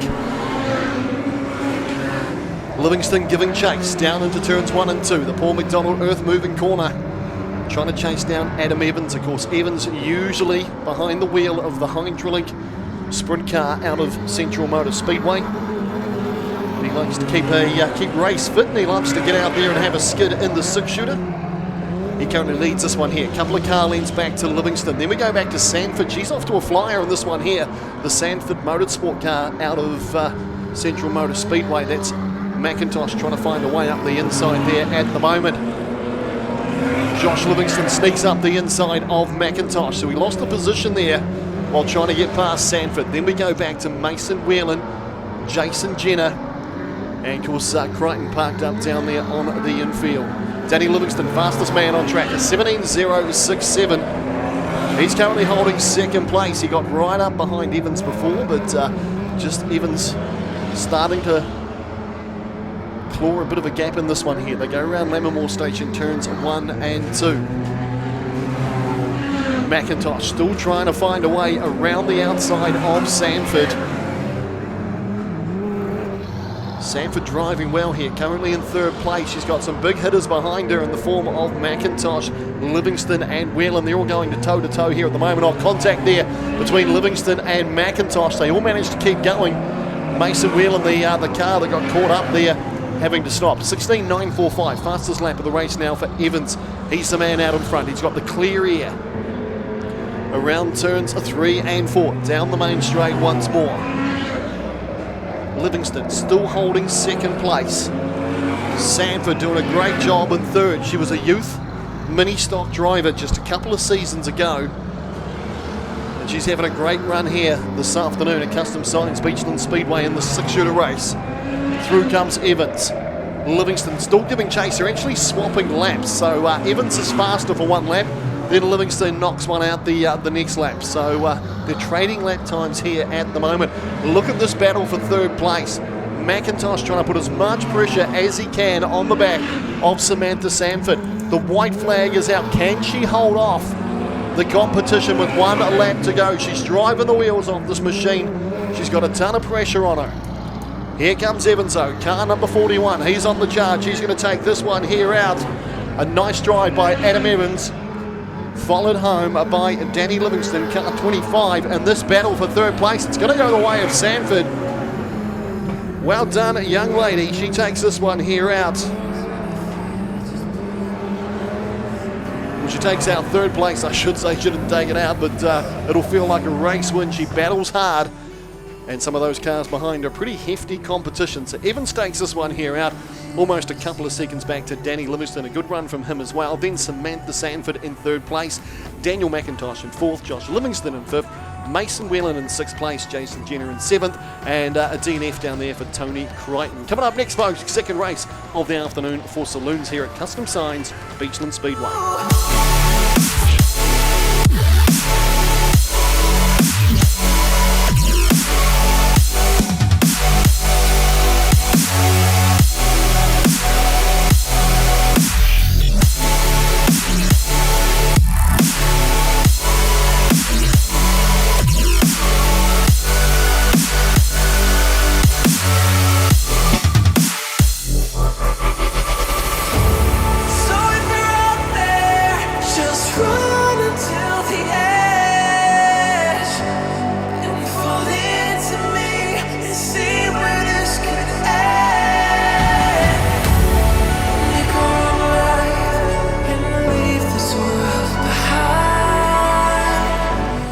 Don't forget, folks, of course, tonight it's all about I Am Hope. Absolutely fantastic charity.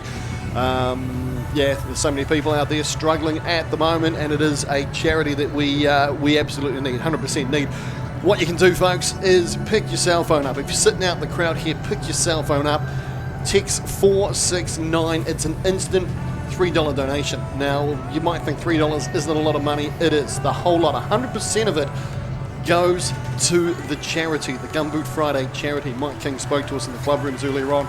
A lot of charities, they lose a percentage in administration fees and those sorts of things. Not with this here. 100% of what you give goes to Gumboot Friday, which is absolutely fantastic. As I mentioned before, we all know someone that has been affected by mental illness and those sorts of things. It can be a bloody tough road out there. I've had my little demons as well. And just being able to talk about things and have that support around you, absolutely invaluable. But your $3 donation, when you text it off to 469, could absolutely help someone. It really could. So folks, if you can support I Am Hope, and big ups to the team here at Beachlands Speedway, because they've raised a lot of money over the last few seasons, of course, for I Am Hope. Gareth Kalk, he's right in behind it, does an absolutely fantastic job of it. Love his passion as well that he brings with it for the charity. So get into it, folks. Set for a race start. This time around we go green. A nice start by Newell on the outside. Finley in behind him. The Flying Scotsman, Stu Miller, up the inside. Travis Smith trying to find a way through there as well. Dobson down the inside of Edwards. Edwards just gives Aaron Andrews a little bit of room and lets him through. Then we go back to car number 21. That's Calvin Todd and the 74 of Andrew Hutton. Stu Newell who leads this one here. Stu Miller attacking down the inside, trying to find a way through. Just needs to be patient here. They don't need to be making contact in the early stages of this one. They come out of turns number 4 side by side. Big battle starting to heat up behind them. Dobson trying to find his way down the inside of Brodie Finley, car number 77. He's managed to sneak past Smith. Down the inside there, Dobson, can he make it stick? Can he move himself up into third place? You bet he can.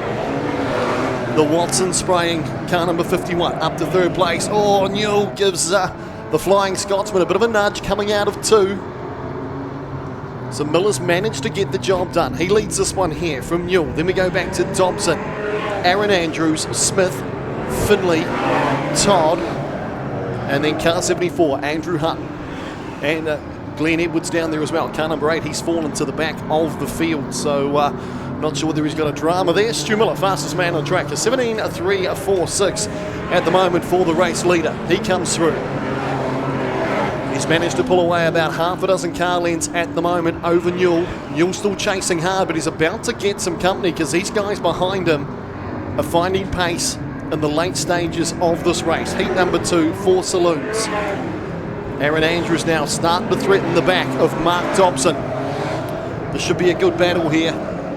Andrews looks to the inside. Dobson sits about mid-track. Gets a nice drive out of 2. Edwards about to come under pressure from Stu Miller. Miller powers off down the main straight. 17.346 his lap time. Travis Smith now starting to attack the inside of Aaron Andrews, so he's finding pace as well. The AR Beads and Eden-sponsored machine. Andrews very, very quick down the back straight. Has a look at Dobson. Dobson vulnerable here. I thought they may have gone up to the back of Newell, but Newell's managed to just keep that gap there. Edwards just ahead of the race leader.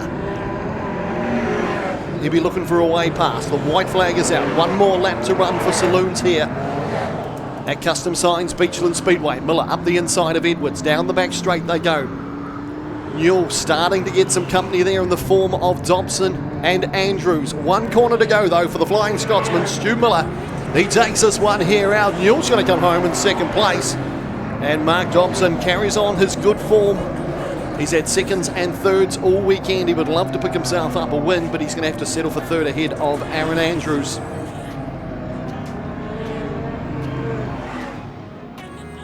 So second race of the afternoon for Saloons. Stu Miller takes this one here out. Mark Newell in a second place, couple of seconds further down the track. Mark Dobson home in third place ahead of Aaron Andrews. Travis Smith in fifth, Brodie Finley in sixth. Calvin Todd in seventh, Andrew Hutton in eighth place, and Eddie Edwards gets himself home in ninth. So he'll reset and come back out for their third race a little bit later on. But there he is, folks. Stu Miller, the Flying Scotsman. Put your hands together as Stu goes around and does his thing. Talking to Stu a wee bit earlier on, and he said this is the first time that his car has actually seen daylight since last weekend at Central Motor Speedway. We'll be back in just a moment, folks.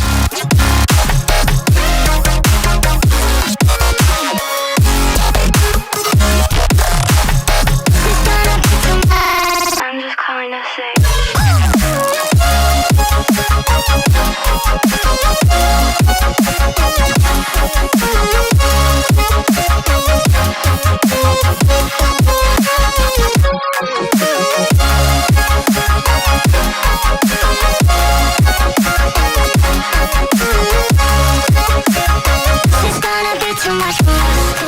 of production saloons here, Custom Signs, Beachlands Speedway, set to do battle as they race down to turns 1 and 2 here. Lucy Greer off to a good start in this one here. Count trying to get down the inside of Laura Heads from Central Motor Speedway.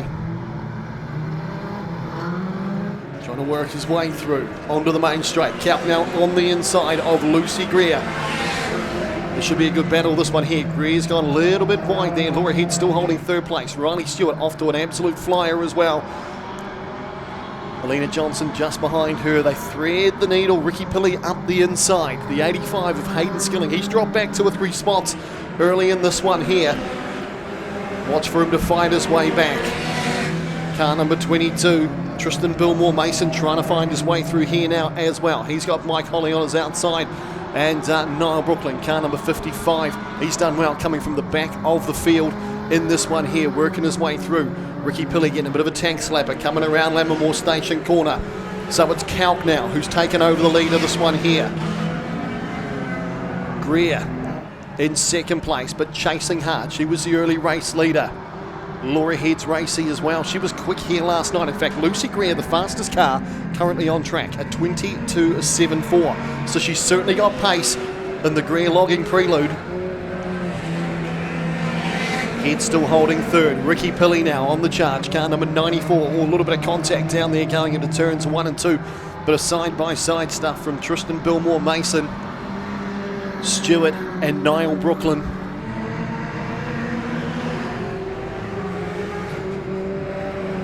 Greer still trying to narrow down that lead that Kalk's got here at the moment. Set sail down the back straight once more. Does Tyler Kalk. Greer still very, very quick indeed. Edging ever so close. Ricky Pilley now, he's got a bit of a run at the moment. He's trying to chase down Laura Heads. Looks to the outside as they go down to turns number 1 and 2. Laura Heads just sits down. He's the fastest man on track now, Ricky Pilley, a 19.655, so he's certainly got pace. Then we go back to Johnson. Bullmore Mason, he's in a scrap at the moment with Niall Brooklyn. Then we go back to the 85 machine of Hayden Skilling, Riley Stewart, Mike Holly, Max Kemp. That's the order there at the moment. So Pilley throwing absolutely everything he's got at the moment at Laura Heads, but she's driving a very, very defensive line. She's sitting down low. She's basically sending the message to Ricky Pilley that if you want this position, you're going to have to work for it. You're going to have to go around the outside. Looking racy at the moment. Around turns 1 and 2. Here comes Pilley getting a charge down the back straight. Once again, Heads just making him sit on that outside line. White flag about to come out though for young Tyler Kalk. He's got 1 more lap to run. Still in second place, we see Greer. They've got Mark Hoare just up in front of them, car number 10. Pilley trying to get a run down the back straight. That's for position 3. Laura Heads placing that car beautifully. Oh, Riley Stewart, she's having all sorts of trouble down there, Lammermoor Station corner, but it's going to be young Kalki who takes this one here out ahead of Greer. A solid second place for Lucy Greer. And Laura Heads, well done, managed to get herself home ahead of Ricky Pilley for the last place on the podium in race number 2 of Production Saloons. So we'll take a look at the results from the second race of the afternoon for Production Saloons. Tyler Kalk takes this one here out, less than a second in it. Lucy Greer in second place, and we go back to Laura Heads in third. Ricky Pilley in fourth, ahead of Alina Johnson. Tristan Billmore in sixth place. Seventh was Niall Brooklyn. A good drive from Niall Brooklyn. Hayden Skilling in eighth. Mike Holly in ninth. Rounding up your top 10 for Production Saloons, Max Fleet.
Alrighty folks, welcome back to Custom Signs Beachlands Speedway, the Gillies Contracting Battle of the Streetstocks.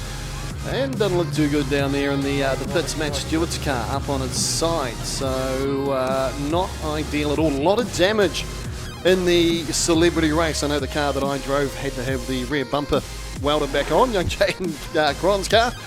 So in this race here, the front row looks like this. Car number 97, that's Marshall, lines up with Mike Jones. Car number 29 out of Christchurch. Mitch Lavender, car 555. His partner Jake Barr, car number 732, will start from the second row. Third row we see Jacob Campbell and Ryan Musgrove. Pretty solid combination start from row 3. Clinton Fitch starts from P7 with Stewart, car number 634 on his outside. Adam Stewart, of course, called in last night as a reserve driver. Finch, car number 18, and Illingsworth, car number 43, start from position 9 and 10. At 11 and 12, we see Palmer and Campbell lined up for a pretty solid team as well.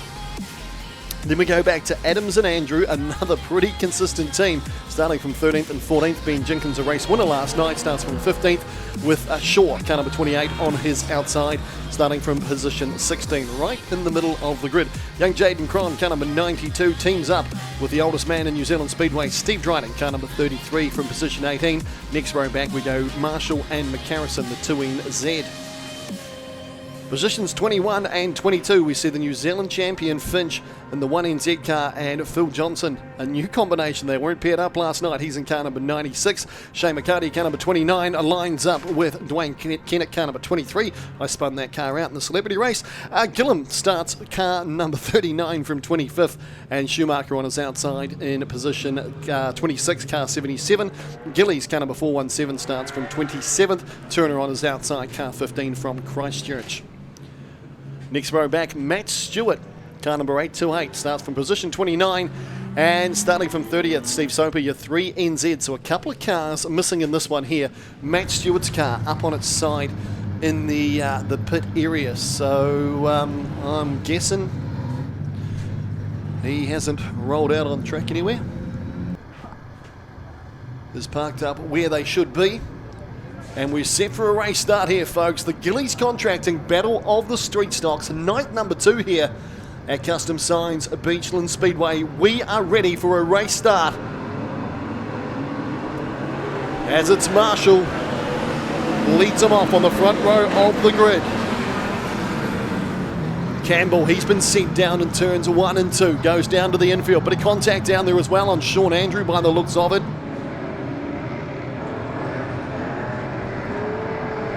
But down through turns 1 and 2 on Lavender with a massive hit on Jake Barr. Spins him around down there. Of course, we'll call that turn number 4 in the reverse direction. Andrew manages to get back out on track.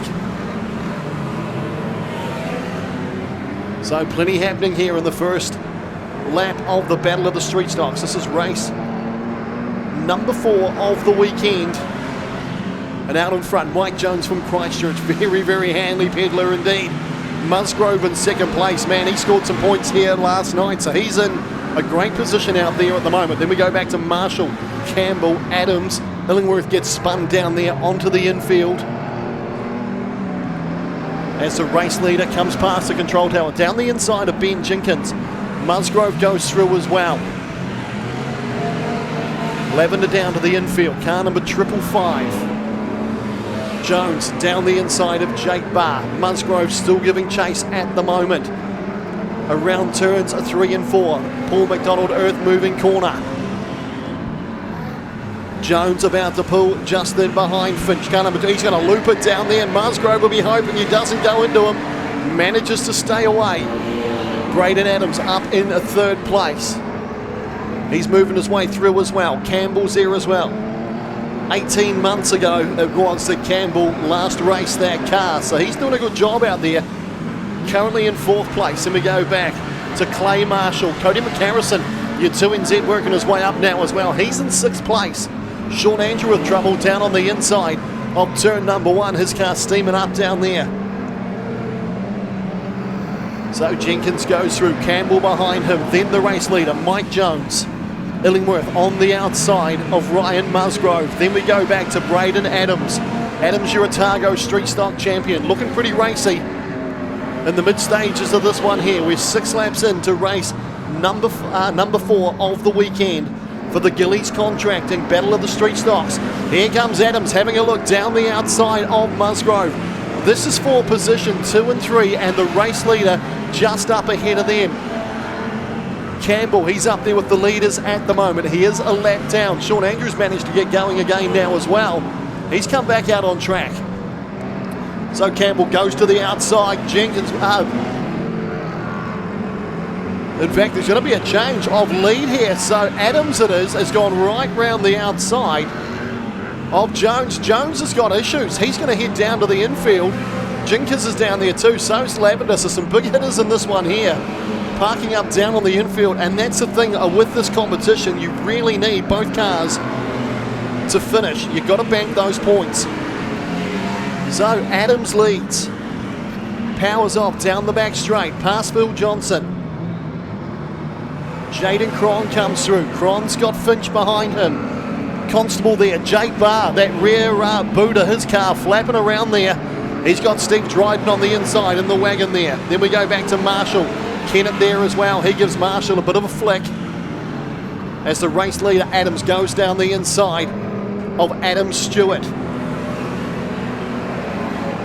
Entertaining race this one here. Plenty of tap, plenty of spin, no stoppages so far.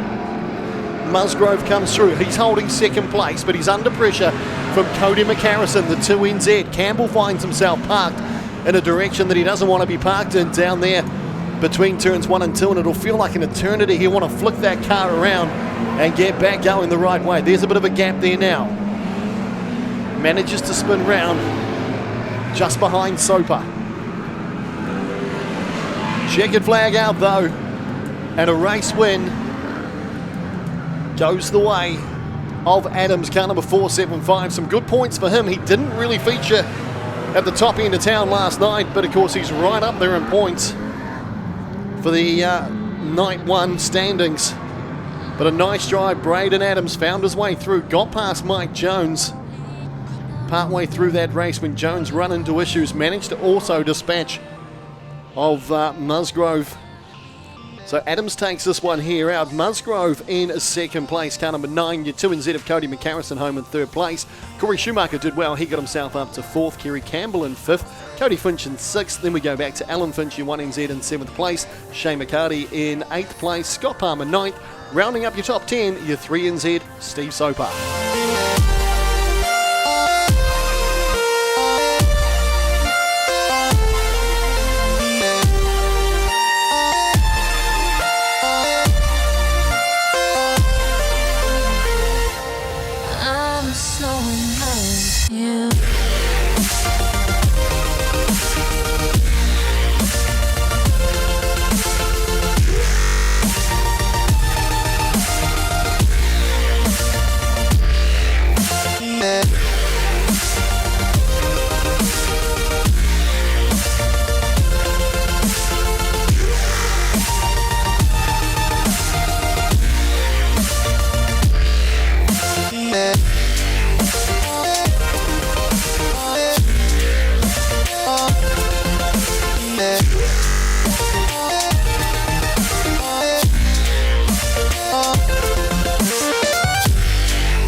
Glover out there as well. Hunter Glover, car number 89, lost a wheel in one of the races last night. Imogen Knox is in car number 13. Car number 65 out on track is Caitlin Bennett. Car number 24, Dresden Constable, the lad they call Lippy. Good lad, loves the Warriors, up the wires.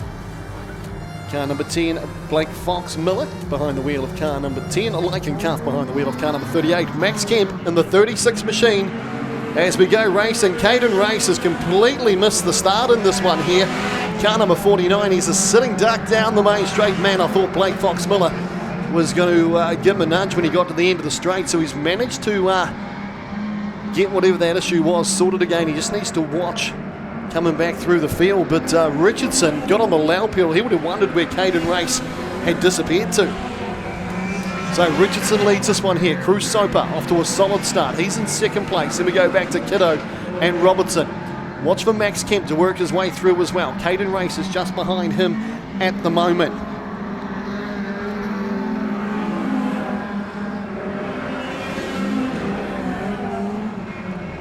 Richardson around the outside of Kate Howard. Kiddo now starting to size up Cruz Soper.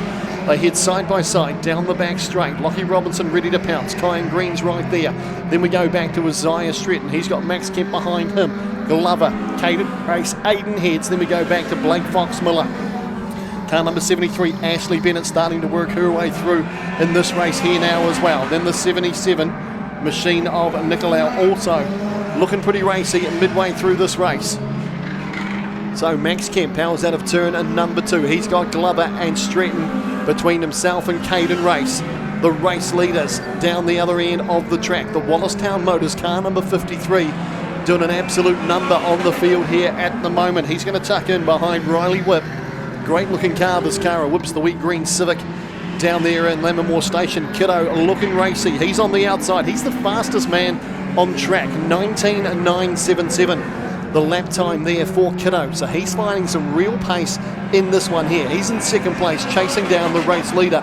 Cruz Soper still in third place. Then we go back to Lockie Robinson and Kyan Green. They're in a great battle at the moment for 4th and 5th place. They go round the outside of Maddie Stewart, the race leader, on the outside of Dresden Constable, the Tall Poppy Real Estate sponsored machine. Really starting to tighten up at the front of this race. Kiddo on an absolute flyer, the Cool Trans sponsored car. Car number 27 from Beachlands Speedway here in Dunedin, trying to chase down Richardson. He needs to work past this lap traffic. Doesn't want to get caught up there at all. Here comes Kiddo. Kiddo, I think the eyes open right up. He thought he was going to move down the inside. But Richardson around the outside of Lycan Cuff. Around turns 3 and 4. Plenty of lap traffic ahead of the leaders. Kiddo, he's been faster the last 3 or 4 laps than Richardson. Soper still holding third place. Kyan Green sneaks up the inside of Lockie Robinson. Gets the job done there. Here comes Kyan Green on Cruz Soper. Oh, a little bit of contact down there on the entry to turn number 3. That's exactly what I did when I was out there earlier on. Lined them up, absolutely drilled them. So Kyan Green sneaks past, but I'd imagine that one there may have created some attention. Richardson now manages to get himself away from Kiddo. He comes onto the main straight. Down the outside of Knox. Through comes Kiddo. Heads is there. Lockie Robinson now up into third place. Then we go back to Kyan Green. Kyan Green still battling it out there at the moment. Cruz Soper just dropping back a couple of spots as those faster cars that were mid-pack start to come through. Caden Race, of course, had that issue at the very start of this race. Gave away a heap of spots. White flag is out though for Richardson. Car 53 comes around Lammermoor Station corner one last time. The checkered flag will drop for Josh Richardson, a well-driven young man in second place. That Lockie Robinson may well have got home in second place. A nice drive from Robinson, and it looks like Max Kemp from almost the back of the grid got himself up to a very, very well-driven third place. We'll wait for the results. Another good tidy race for the youth saloons. No cautions whatsoever. Just some great battles happening out on a track. So the Mulford Holdings Youth Saloons, Josh Richardson takes it out from Lockie Robinson, 7.5 seconds. Max Kemp in third place, then Kyan Green in fourth. Bit of a question mark over his position. Caden Racing 5th place, Crew Soper in 6th, Under Glover in 7th, Noah Kiddo in 8th, Ashley Bennett Home in 9th place, and Isaiah Stretton rounds out your top 10 of the Mulford Holdings Youth Saloons here at Custom Signs Beachlands Speedway.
The St. Nicholas is a familiar sight around Bluff as she steams out to capture Can-Do Fishing's famous Bluff Kinner. Once caught, the kinner is brought back to the purpose-built factory in Bluff where it is processed, packed and shipped fresh to you. But that's not all that Can-Do Fishing can do for you. Try some of their green-boned fish or delicious power products and you will soon see why seafood from the Bluff is world famous. So head to your local fish market or supermarket and ask for Can-Do Fishing Kinner, fish or power. Can-Do Fishing, there's nothing we can't do for you.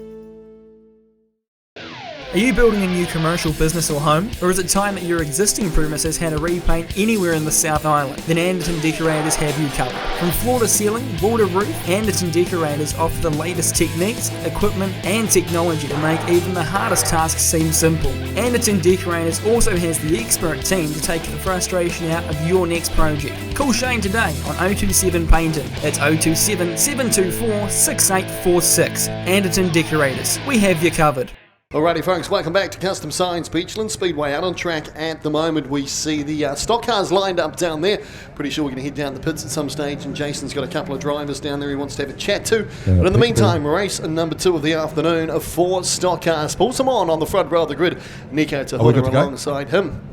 Daryl, can I interrupt, mate? You can interrupt, Jason. Oh, well, I thought we'd better catch up. I've done nothing today, so I thought I'd better actually Absolutely. my breakfast. So 3, 4, 5, Ben Jenkins, mate. Good win there. Happy with the way the cars go? No, that wasn't me who won it. That was actually Braden beside us. Good on them for giving me the wrong information, mate. Yeah, I thought that. Didn't know why you wanted to talk to me, but however. Come on, Jason. Well, he's still doing right, job. Yeah, flat tyre on that one, so that was a DNF, unfortunately, but that's the way it goes. You're right, we don't want to talk to you. Yeah, I know. I figured that. But anyway, what are you going to do for obviously fix the flat tyre? How are you going in trekking so far with what are we down? 4 races down. Yeah, not that flash. Piers had a wee bit of unreliability issues, but that's all right. Flat tyre for myself now, so sort of puts us out of the points. I was hoping to sort of chase individual ones, but yeah, flat tyre DNF now, so that's putting me out of that too. So we'll see what happens. Best of luck for the next race, buddy. Sweet, cheers, mate. That's the guy you want to talk to. I've got right beside me. I'm going to talk to him. 475. How are you, mate? Yeah, good. Yeah, mate. So what's going on here? Obviously, you're doing some work on the car. Something happened to it? Yeah, there's the fan belt down there's looks like it's going to go through, so we just changed it just as a precautionary thing, so not too much. Happy with the way the car's running? Yeah, it's going good actually. Set the pole line and then mid-track, and it was going just as fast as anyone, if not faster, so it was good, going good. Anything you're going to change apart from the fan belt? No, it's been just tighten the rack, got a bit loose in those ruts, but other than that, we're good to go. Well, that's good. Where are you trekking on points after the 4 heats? We were third coming into tonight. Goat, I think, may have DNF there, so I don't know. We'll see. Plenty of racing left. Absolutely, mate. Hey, well, congratulations. Any sponsors, just quickly? Yeah, I've got Clutha Panel Repairs, Soper Electrical, Hammer Hardware Milton, JC Interiors and Decorating. I think that's about it. If I've missed anyone, sorry, but no, I thank you all. All right, mate. Well, we'll hand it back up to the OnlyFans celebrity himself, Daryl Shutterworth. Over to you, bud. Yeah, two-time Otago Streetstock champion down there, Braden Adams. Good to see him with that smile on his face and scoring some good points in the Gillies Contracting Battle of the Streetstocks. Out on track here in stock cars, though, Paul Simon doing a number on the field here at the moment.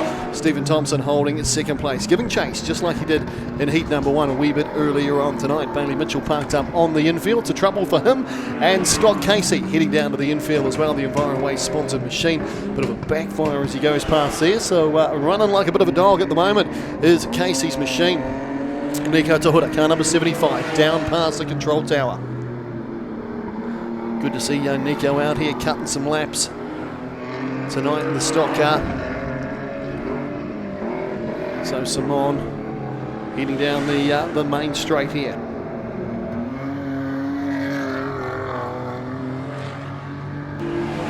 So it sounds like Jason may well have caught up with another driver down there as well. So we're going to head back down pit side and catch up with the big fella himself, Jason Gutteridge. Sorry, mate, I don't mean to interrupt you. Of course, No, you the do. stock cars that you actually do. So the stock cars are just a fill-in class, obviously, tonight. But I just wanted to catch up with 555. I get my cameraman to swing around a wee bit. Look where his car is. It's on the trailer. What's happened, Mitch? Yeah, just the harmonic balancers decided to walk off the engine during off the start of that race there. So that's our night done tonight. It's a pain in the bloody ass, isn't it? But yeah, it is. But I'm glad it didn't happen for Mike King in the celebrity race, because I was stoked for him to have a go in that. So. And he did all right too. I think he's floating around here somewhere too. So we might have a catch up before we disappear from him. But I mean, it's just another race day. Is this it for you for the season now? Is it time just to call it quits and get ready for next season? Yeah, it's time for me to call it quits. We've had a real hard season. We just come back from the Tri-Series up north, and this was going to be our last hit out, but yeah, it just hasn't gone our way this weekend, so I'll just park it up, get it ready for next year. Of course, probably one of the main things. Look at Ben Jenkins behind you. He's a bloody dip. Look at him.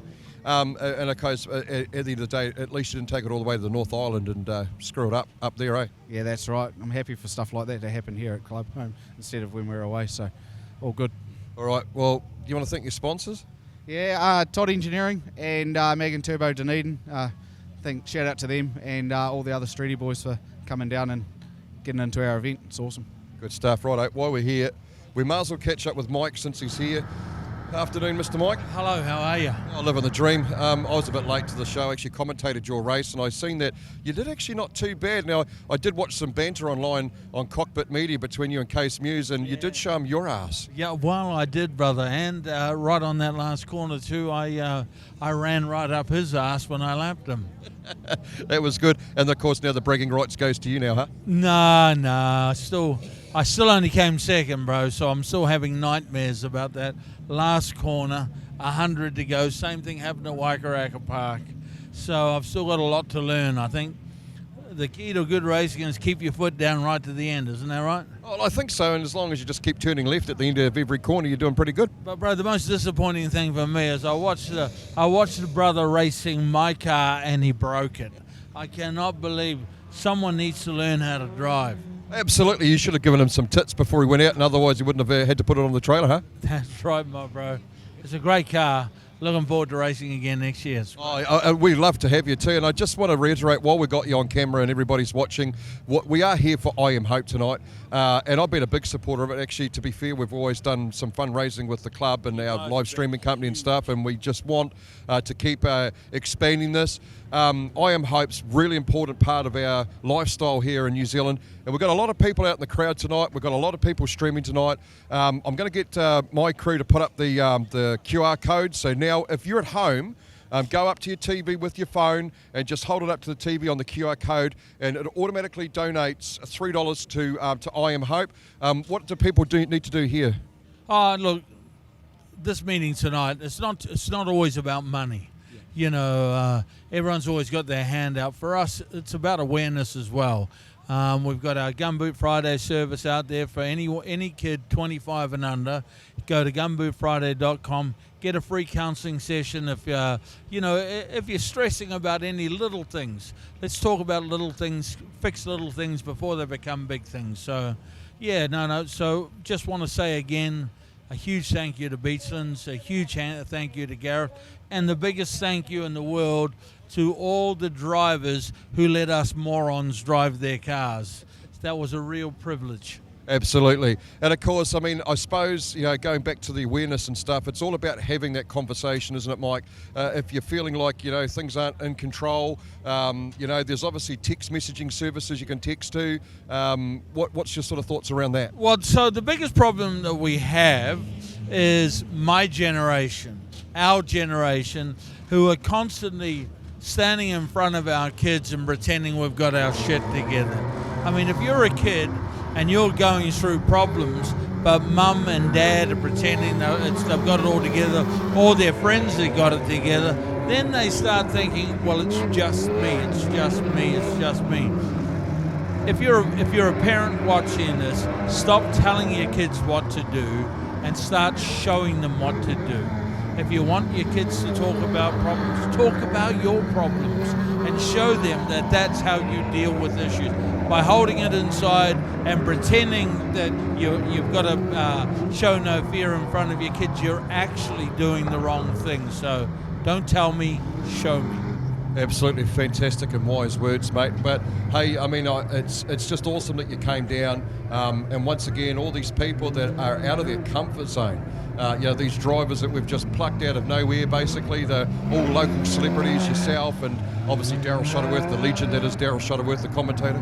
I mean, it's just fantastic, and I suppose you'd like the opportunity to thank all those guys for participating. Bro, everyone who is involved in this whole event, it's been the highlight of my year, seriously. It's been a really tough year, and an opportunity to come down here, have some fun with some really cool people is just, it's a blessing. So thank you, teams.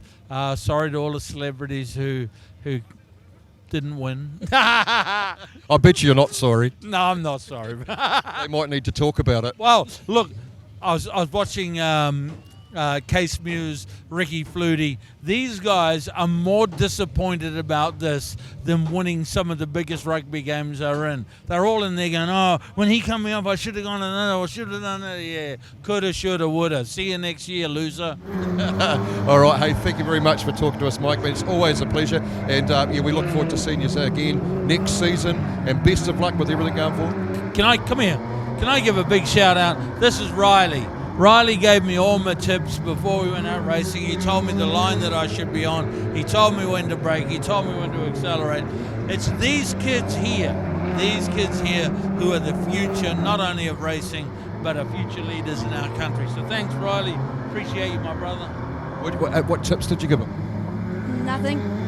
Just tell him, go left at the end of the straight, eh? Yeah. Basically, just slow down and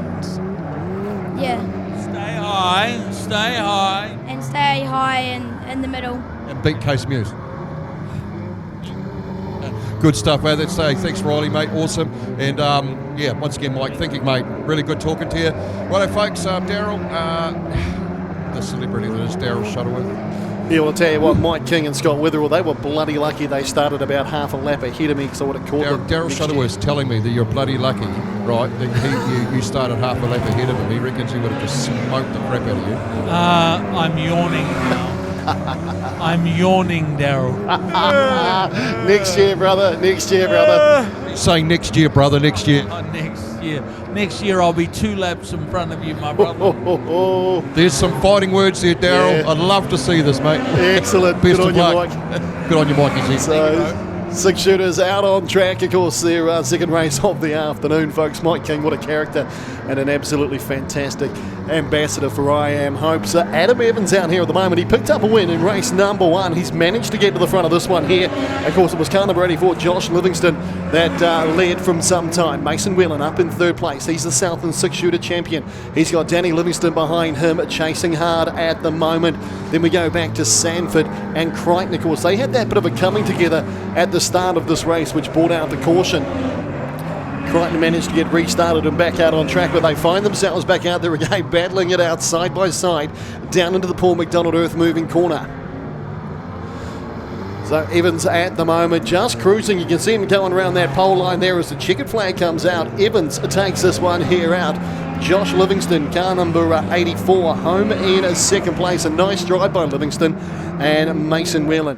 He rounds up the top three there. We'll take a look at your results. So, as mentioned, Evans takes it out over Josh Livingston. Mason Whelan in third place. Danny Livingston home in fourth. Samantha Sanford in fifth. Tony Crichton in sixth. And Daniel McIntosh parked up down on the infield there. That is race number 2 of the night. 4 6-shooters here at Custom Signs Beachlands Speedway. Oh, Daryl, guess what?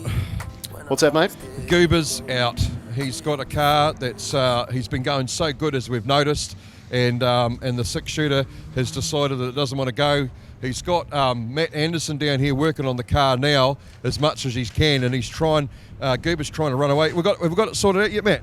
We had it sorted before. We changed around the coil pack with the other one, and it ran quite happily. We just went back to the other one there, and it doesn't want to run with that at all. So we'll go back to the other spare one over there, and it should be all good. Or we might see the man, the myth, the legend, not as good as a celebrity as what Daryl Shuttleworth is, but Goober might be back out, Daryl.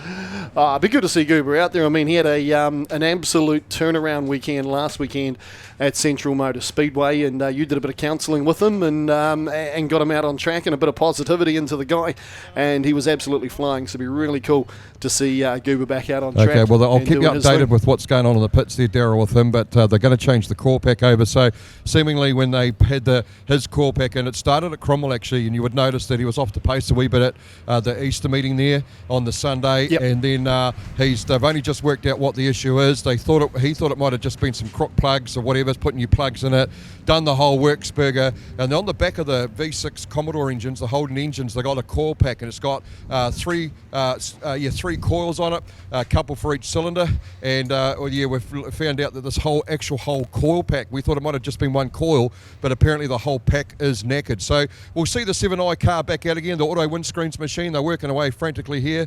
Well, he's not working frantically, he's just got a spanner in his hand. It's about as much as he does. Good to see Matthew Anderson down there as well. Didn't he just win the Southern Sprint Car Series just a couple of weeks ago? So I'm pretty sure he placed first in that. So Daryl's asking me, Matt, if you actually placed first in the Southern Sprint Car Series. Is that you? Yes, we did end up winning the Southern Sprint Car Series overall. Well done, young man. He's saying, well done, old man. I did not say that. Cheers. I don't quite classify as old. We still don't make the Sprint Car Masters, but we'll be up there lending a hand and watching as well. So. By the colour of your beard, you won't be too far away from the Sprint Car Masters. We've got a wee way to go. But a George Actually, Clooney Carol, look you down on qualify there. for the Sprint Car Masters now that you're a street stock celebrity. Next thing you know, you'll be taking over the Sprint Car class. Oh, you've got to give the boys a chance, mate. Got to give them a chance. I know, I wouldn't hop into one of those. In fact, I'm looking forward to seeing some of those old legends come back to that meeting. It's going to be cool. Absolutely, and of course, we've got Steve Duff Senior driving Jamie's car. We've even got old mate from Auckland. What's his name? Graham Standring. Yep. There's quite a few guys that are popping out for that. What might be a rather interesting scenario. So, yeah, I raced a super stock, so I'm obviously a professional race car driver now. So, but I'll just leave it up to those guys to sort that out. Did you race a modified, Jace? I did race it was a modified sprint. Remember? Modified sprint. And it was Craig Phillips's one. And if you remember rightly, Stefan was in the car with me, and Stefan went that crazy that they put the yellow out because, they were a bit worried he was going to join somebody for a hot dog. So, yeah. So they used to just call them sprints, but after you drive it, they had to call them modified sprints. Well, it was a lowered modified sprint after I got in it, mate. Oh, fantastic. In fact, I reckon Jason will be a starter next year for the I Am Hope Celebrity Challenge here. I reckon that'd be quite good. It would be called I Am Hopeless if I was involved. So I think I'm pretty good, thank you. I'll just leave that all up to the people. Mate, I could never, ever beat the celebrity status that you've got, mate. I mean, it's just, I'm not a celebrity I at know, all. mate, my 5 minutes of fame yesterday talking about the Rats at Countdown in Dunedin, and that's about as big as it's got for me. Well, mate, hey, I just want to say, whilst you're out there and stuff like that, it was bloody good of you to do it, Daryl. You're an absolute frickin' legend when it comes to commentary down here, mate. We really appreciate everything you do, not just for the sport, but for the tracks that you do write-ups and commentary for. A lot of people don't know what goes on behind the scenes, and, if you actually knew Daryl, he'll commentate at Cromwell. He'll travel up on the morning, and then he'll do the commentary all night, and then he'll go home that night and he'll sit there and he'll write a big write-up, and he doesn't want to miss out on any class. So every class gets the same amount of exposure as all the rest, and it's just fantastic what you do, and it's just brilliant, mate. So, hey, on behalf of everybody here, thanks for what you do, mate, and it wouldn't be the same without you in the tower. Thanks, Chase. I'm starting to well up, mate, and get a lump in my throat. too, man. I have to give Goober a cuddle. I almost need a hug. No, I absolutely love it, and that's the thing. Like, I'd love to be out there cutting laps, but hey, the talking and the writing seems to be my thing, and I, enjoy doing it and enjoy people reading them. So, where do we go to read all your articles? Just there's obviously not a lot of new people here. Shuttleworth Motorsport Media on Facebook. So go and give that a big like. There you go. Love to see you on there, and chuck a bit of cheek up there, and I'll chuck a bit of cheek back your way. That's the story, mate. All right, we've got saloons on track, so we'll head back over to Dude. So we'll catch up. We'll let you know how Goober goes after they fire this thing up. Champion. Good man. So saloons out on track. Of course, the Flying Scotsman, Stu Miller. He was the race winner last time out. Certainly some great battles throughout the saloons over the last couple of nights as well. Mark Dobson there, a couple of solid third placings this weekend, couple of seconds as well. Glenn Edwards there, Carnan Bray. Good to see him back up a couple of nights of racing. This will be exactly what he needs. I was talking to Eddie down in the pits just before I came back up to commentate, and that's what he said. It's been a real mishmash season for him. He's raced one weekend, then there's been a rain out, and he hasn't raced for another month and all that sort of thing. So getting to run a couple of meetings back to back makes a massive difference in the confidence of a driver, and they get to learn how that car feels, all those sorts of things. So he'll be loving having a couple of nights of back-to-back racing here at Beachlands Speedway. So the Valley Motor Court pace car just heading down to the infield. Jason may have someone back down there. I've got Matt Stewart here, so I might just quickly catch up. I don't know if anybody's seen, but in the pits, Matt, you had this car on its side. What's going on? Oh, just in the celebrities race there, the poor old Neil got the gearbox all bound up on him, so cost him the win, but we've got it fixed. All the boys jumped in, so we're ready to go for second and third race. No jacks around here, mate. Just tip the thing on its side, make sure everybody's safe. Huh? Yeah, haven't got time for that, mate, but yeah, we tried on the jacks to start with, but we had a bit of problems, so yeah, the boys decided to roll on its side and get into it, so we're back out. You're good to go? Good to go. Well, Gerald, I'll hand it over to you because I know the race has just started. So Aaron Andrews leads this one here. Travis Smith tucking into second place. A nice start in this one here by Calvin Todd. Currently holding third at the moment as they power down the main straight. Dobson gets around the outside of Brodie Finley. Mark Newland behind him. Newell's been fast all weekend. Then we go back to Finley, the Flying Scotsman, Stu Miller, Glenn Edwards, and the 74 of Andrew Hutton at the tail of this field. So Travis Smith trying to chase down the runaway race leader in this one here, which of course is Aaron Andrews. That Hypermac Mustang of his stretching the legs down into Lammermoor Station. Turns number 3 and 4 here at Custom Signs Beachlands Speedway. Todd's car looking a bit more dialed in than it did the last race. Eddie Edwards goes down to the infield, so he's out of this one here. Gave him the big talk up before the race, and he's parked up. Travis Smith very, very quick, heading into turns number 3 and 4. He's certainly taking some valuable metres out of that lead that Aaron Andrews has here at the moment. Again, very fast, down into 1 and 2. So he's making a lot of ground. Not quite as quick down the straights, but in the corners, entry to the corners, very fast. He's the fastest man on track with a 17.476. The ARB Dunedin sponsored machine chasing down Aaron Andrews. Calvin Todd still in third place. Then we go back to Dobson. Dobson will be eyeing him up. He'd dearly love to sneak back through. He's finished no worse than third all weekend so far. Newell and Stu Miller in an absolute dogfight down there at the moment as well. They've got Finley just behind them. Smith now, look at this, only a couple of car lengths between the leaders in this one here. Smith a little bit slower round last time, nothing in it though, 17.945, 17.948, so pretty much punching out identical lap times here in the saloons. Andrews comes through, Smith, then we go back to Todd, Dobson, the Flying Scotsman, Stu Miller, then Newell and Finley. Finley starting to put a bit of pressure on Mark Newell now as well. Through comes Hutton. So Travis Smith just needs to find that rhythm again. Andrews has pulled away slightly, 0.8 of a second. The gap first to second at the moment. Calvin Todd still looking racy in this one here. Had the big nosedive last night. Car almost went over on its lid. White flag is out. Here comes the race leader. Andrews comfortably out in front. Then we go back to Smith holding second place. And Todd. Dobson now under pressure from Stu Miller as they file out of turn 2. Down the back straight. Here comes Aaron Andrews. bags himself another race win here at Custom Signs Beachlands Speedway. A nice drive by Smith, and well done Calvin Todd, a solid third placing for him. But Aaron Andrews doing what he does best out there, and that's grabbing that black and white checkered flag at Custom Signs Beachlands Speedway. Your results, Aaron Andrews taking this one here out. Couple of second gap back to Travis Smith in second place. Calvin Todd in third. Mark Dobson home in fourth place ahead of Stu Miller in fifth. Mark Newell in sixth. Brody Finley in seventh. Andrew Hutton in eighth. And a DNF for Glenn Edwards parked up down on the infield. Coming up next, folks, Production Saloons here at Custom Signs Beachlands Speedway.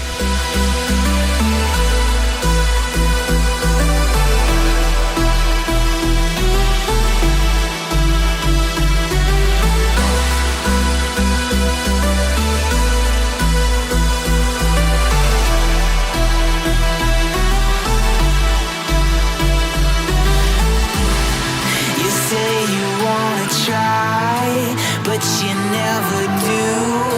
Sugar, there's a reason why we lose. You say you wanna cry, but you never do.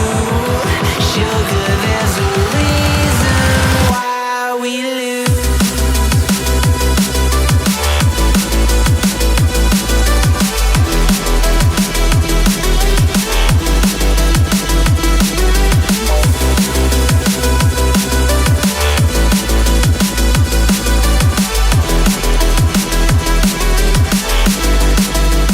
Okay, so I've been told by my director I had to do more interviews, and when I lined it up, Phil Johnson, I got told to wait. So I don't know I'm confused. Yeah, same here. It's kind of rude, really. Yeah, so we've got the 96i Phil Johnson down here. Of course, Phil, you don't come out very often, but when you do, you just need to do your thing and make sure that you support your partner, who is, of course, 1NZ Alan Finch.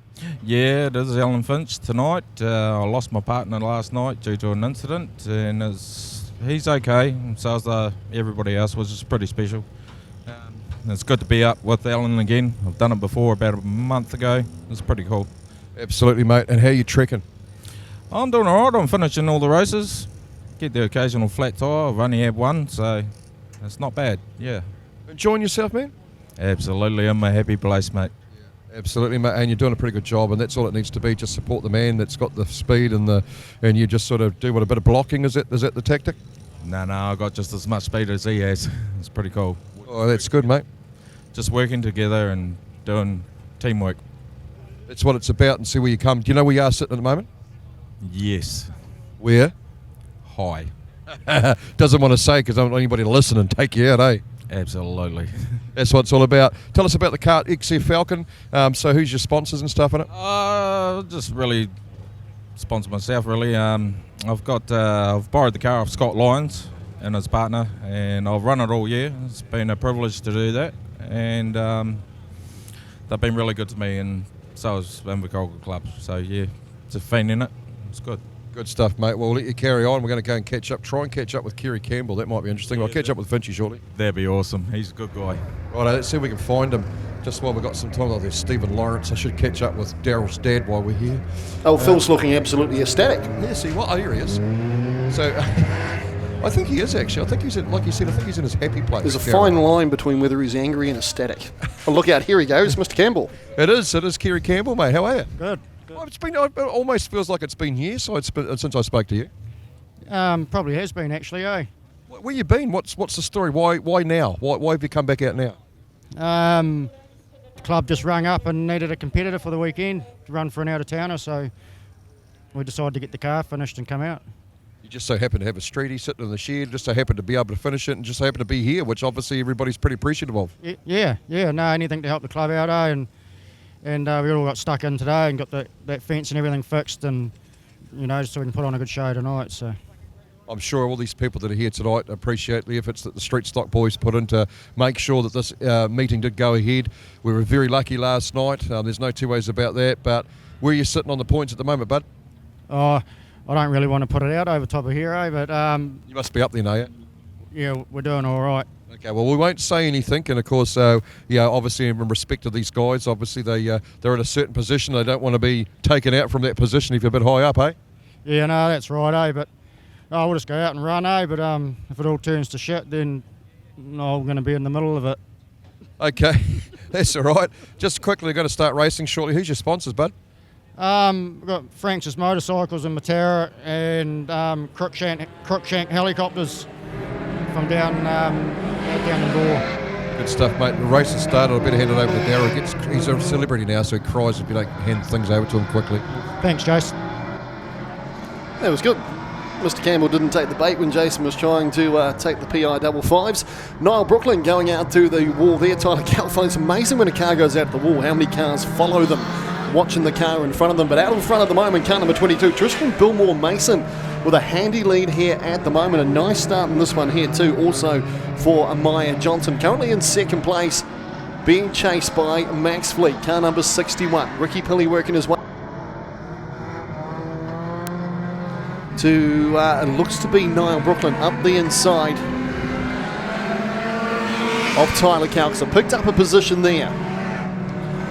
Still the man from Christchurch out in front though. Tristan Billmore Mason doing a number here. Great to see a Christchurch car come down for this event. Leads the way around. Maya Johnson looking pretty racy in this one here. Not too far away from the race leader, but they've got one very, very fast. Ricky Pilley starting to reel in the leaders here in Production Saloons. Then we go back to Brooklyn, Calc, Max Fleet. Then Alina Johnson and having a good battle there with Mike Holly at the moment. Then we go back to Laura Hetz, Brian Wilson, Hayden Skilling, Mark Hoare. That's your race order in this one here. So around the Paul McDonald Earth moving corner, Billmore Mason still holding a lead at the moment. Not quite a second gap over Johnson. Pilley tucked right in behind Johnson here at the moment. She's doing a great job. She's been battling away in the pack all weekend, and it's great to see her out here with a little bit of space chasing down the race leader. Ricky Pilley though, he's put the acid on her going down between turns 1 and 2, manages to power out of 2, and he's chasing Billmore Mason down the back straight. Lines up Billmore Mason, the lap leader, the race leader. Starts to put the pressure on him down and around turns 1 and 2. Gets a nice run out of 2, but Billmore Mason, can he hold it there? Just needs to hold on that inside line. It's exactly what Laura Heads did to Pilley in the last race. Made Pilley have to work for it. Had to get a run down the outside. Oh, Mark Hoare, he's going to come to a standstill as he down the main straight here, just limping down the main straight. I thought the Pilley was going to get caught up behind him. Both those cars managed to get through. Here's the run from Pilley. He did the big up and under, managed to sneak down the inside. Some nice racecraft by the man behind the wheel of car number 94, Ricky Pilley. Lined him up, measured him, and through he went. So Pilley leads this one here now. Billmore Mason in second place. And I'd imagine we will see the yellows. We've got Mark Hoare parked up against the wall down there on turn number 2.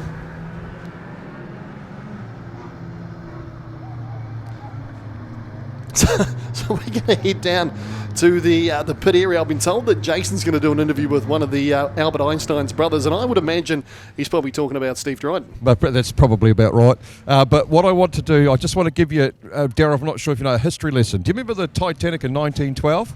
Certainly do. Right, Certainly here's do. one of the passengers that was on it. This is Steve Dryden, the 33i car. A handsome looking man. He's a handsome man, isn't he? Steve, we always try to catch up with you when we do all these events and stuff, and you got the big Holden out there doing its thing. How's it going for you this weekend? No, it was going good until now. Just dropped the cylinder. We're running on 5, but we'll keep running it, trying to get as many points as we can get. So you don't know where you're sitting at the moment, but do you think you're there or thereabouts? No, I think we're down about 6th or 7th, so we're not in the top 3 or 4, that's for sure. And you probably need to be in that position this late in the race, don't you? Because obviously it's too many people to have to take out to try and get up to the top 3. Yeah, well, usually the top 3 teams are the ones that get picked on, so yeah, you can only hope, eh? Well, and hey, weirder things have happened. Have you seen a car go over a fence before? Yeah, I have actually. I've seen 2 of them. Probably a long time before you ever started filming. Oh, is that right? Back in 1912. Was it a horse and cart or was it an actual car? No. It was a horse and cart, eh? It was a chariot, actually. It was a chariot. All right. So anything you've done to just trying to minimise the damage and try and get out there and do some laps? Yeah, we'll just try and run round out wide. I think that's about all we can do and just see. Hopefully the motor keeps together. If it doesn't, well, too bad, eh? So what's the plan? If you can't sort of win it yourself, are you going to dictate who can? Can't do it with 5 cylinders, mate. Hadn't got enough power. Well, that's a shame because the car's only just got put back together this week, didn't it? Yeah, I only just had the motor put in on Thursday night and fired up on Friday morning and then straight up here. So, yeah, it is what it is. It is actually. I think we're about gone racing, haven't we again, Daryl? No? Yeah, just about to. Okay. In fact, we have the lights are out, Righto. set to go Thank you, green. Steve. No worries, thank you. So a challenge for the lead in this one here. Ricky Pilley steps to the outside of Billmore Mason. Of course, he got the job done before, but those positions roll back a lap because of that restart. Brooklyn now down the inside of Calc. That's a great battle. The two Honda Preludes side by side down the back straight. So Ricky Pilley, job done on the outside of Billmore Mason. Johnson still holding third place, but Niall Brooklyn chasing hard. In fact, that may actually be Aaron Brooklyn behind the wheel of that car. Either that or Niall's on a promise, and he's racing himself through the field. So round comes Pilley, white flag to greet him on the main straight here at Custom Signs Beachlands Speedway. Billmore Mason still holding second place to be his best result of the weekend if he can stay where he is. Johnson absolutely outstanding in this one here. She's a couple of car lengths ahead of Brooklyn at the moment. Then we go back to Johnson. But on the main straight, Ricky Pilley doing what he's done all weekend. Comes home to take out this race here for Production Saloons.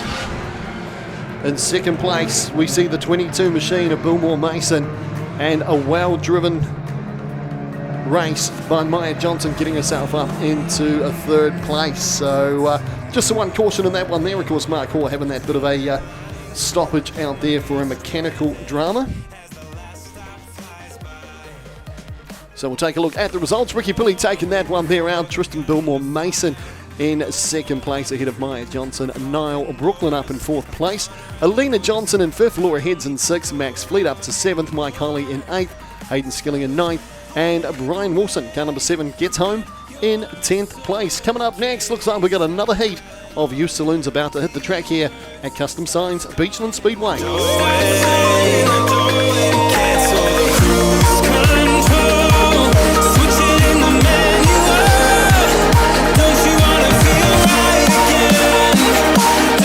Full on down here, I tell you. So I've just got an update for everybody out there. So the 6-shooter 7i, they've managed to fix the car, so he will be doing some laps in anger. They're just changing some tyres and doing a few things. So big thanks to Matt Anderson and to Gavin Reid, who did a fantastic job of getting the car sorted out. So whilst I'm running around all over the place, I hope you guys are all enjoying your night out there. Let's go back to some music, eh?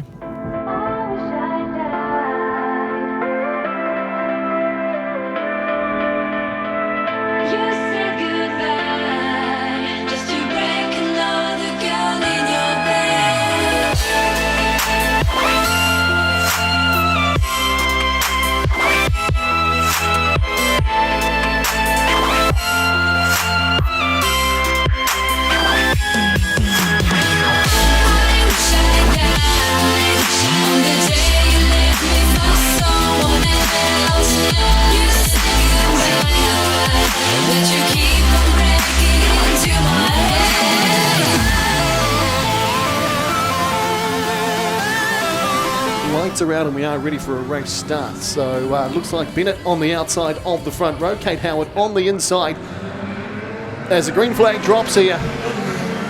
A nice move by Kiddo up the inside. He's got Max Kemp there as well, managed to go around. Oh, there's contact between Cruz Soper, Kate Howard and Lycan Cuff down there on in between turns 1 and 2. So I'd imagine this here may bring out a full restart. It does. So the 88, the 38 and the 99 all collide down there in turn 1. Go back to a full grid restart. Of course, folks, if you got kids out there that just love Speedway, I know there's heaps of kids that do, this is an absolutely fantastic rate to get your kids involved in. They can start racing a youth saloon from the tender age of just 12 years old, and they can race them up to the age of 16. So a lot of drivers in the field here have been racing for 2 or 3 years. Some of the drivers out there at the other end of the spectrum where they're just starting their speedway career. So very cool. Flick the Custom Signs Beachlands Speedway team a message on Facebook and they'll point you in the right direction as far as how you can get involved in youth saloon racing. But they've got all the same safety gear as what all the big guns have got out there. They've got the fancy helmets, they've got the neck braces, the gloves, the race suits. The cars are very, very safe. And the best thing that I like about the youth saloon grade is these kids racing around here, not too distant future, they're going to be asking for the keys to the family car. And they're going to want to go for a bit of a skid and take their mates in it. And it's a lot of confidence as a parent to know that your kid's out there and they know how to handle a vehicle. And the beauty of doing it here on track is the fact that it's a controlled environment. We've got all the safety precautions in there as well. They've got all the safety gear, so it's a great way for the kids to learn.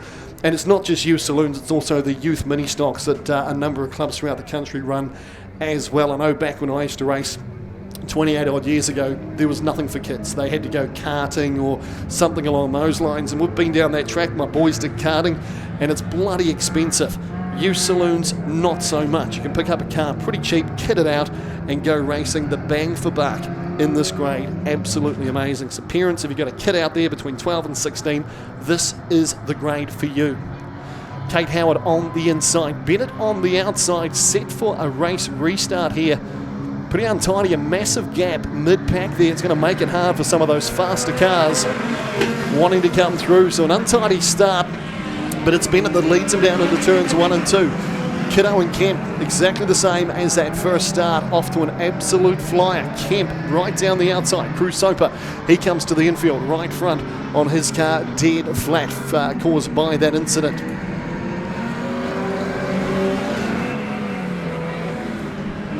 So Bennett, the early race leader. Kemp charging hard out of turn number 2. They've got Stewart just sitting down on the pole line on the back straight there. Gives them plenty of space to get on past. Blake Fox-Miller, he's looking pretty racy in this one here. Currently up in 4th place, chasing those race leaders. Bennett looking good here now as well. Car number 73, that's Ashley Bennett holding 2nd place. Kiddo trying to find a way through. You can see Max Kemp using every bit of track that he can in around Lammermoor Station corner. They go around the outside of Kate Howard, put Howard down the lap. Oh, Kiddo just got caught in behind Howard there, but manages to sneak down the inside of Bennett. Blake Fox-Miller currently holding 4th place. Then we go back to Lockie Robertson, Mr. Consistent for me, just keeps banging away there, keeps picking up the results. He's currently up to 5th place. Caden Race working his way through now as well. He's up behind his clubmate from Riverside, that's Isaiah Stratton. Then we go back to Richardson, Kyan Green there as well. Green just gets a bit sideways coming out of 2, loses a spot there to looks like Glover.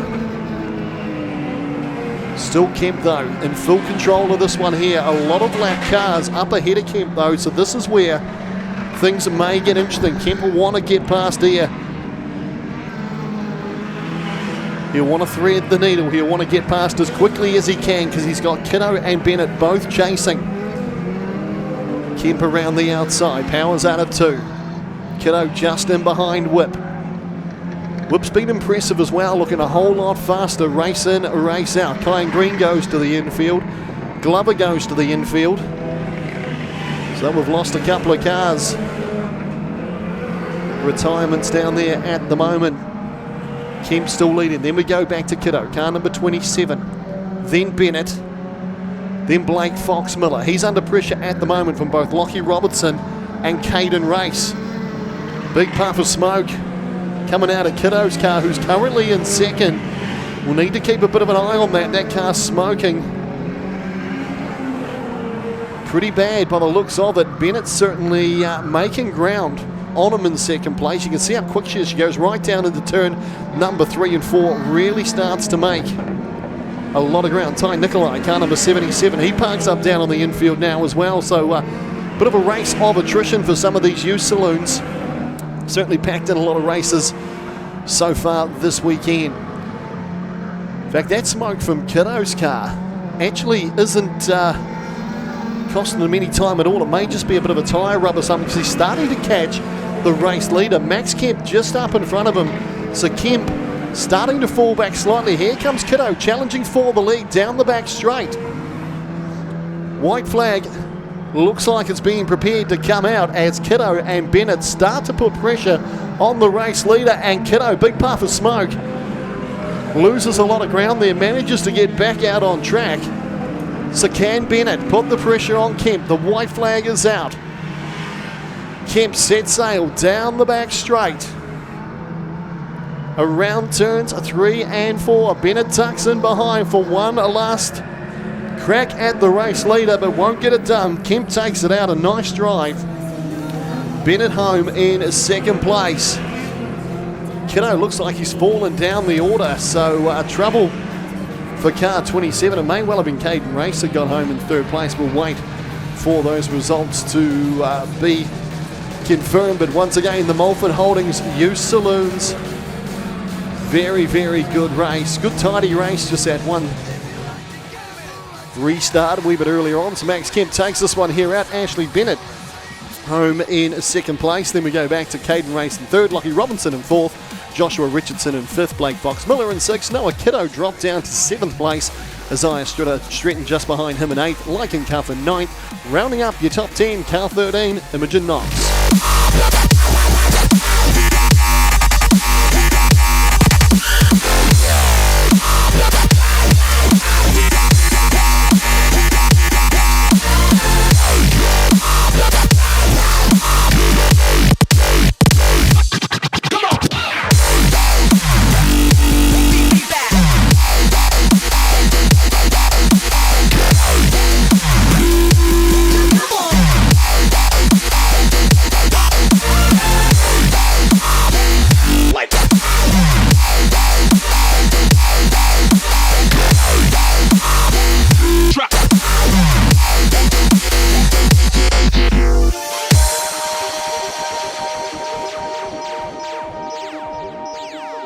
So I said, no, it was supposed to be my pentakill. Why did you die to me? I killed alone, 1, 2, 3 for champions. I can't believe you're trolling. No, it was supposed to be my pentakill. Why did you die to me? I killed alone, 1, 2, 3 for champions. I can't believe you're trolling.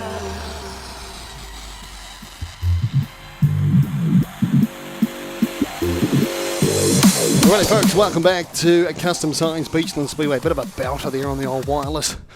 We take a look at the grid for the 2024 Gillies Contracting Battle of the Streetstocks.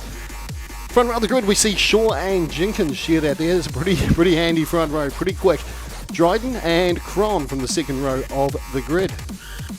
Next up we see Cody McCarrison and Marshall, car number 88, start from position 5 and 6. 7 and 8 we see Johnson and Finch.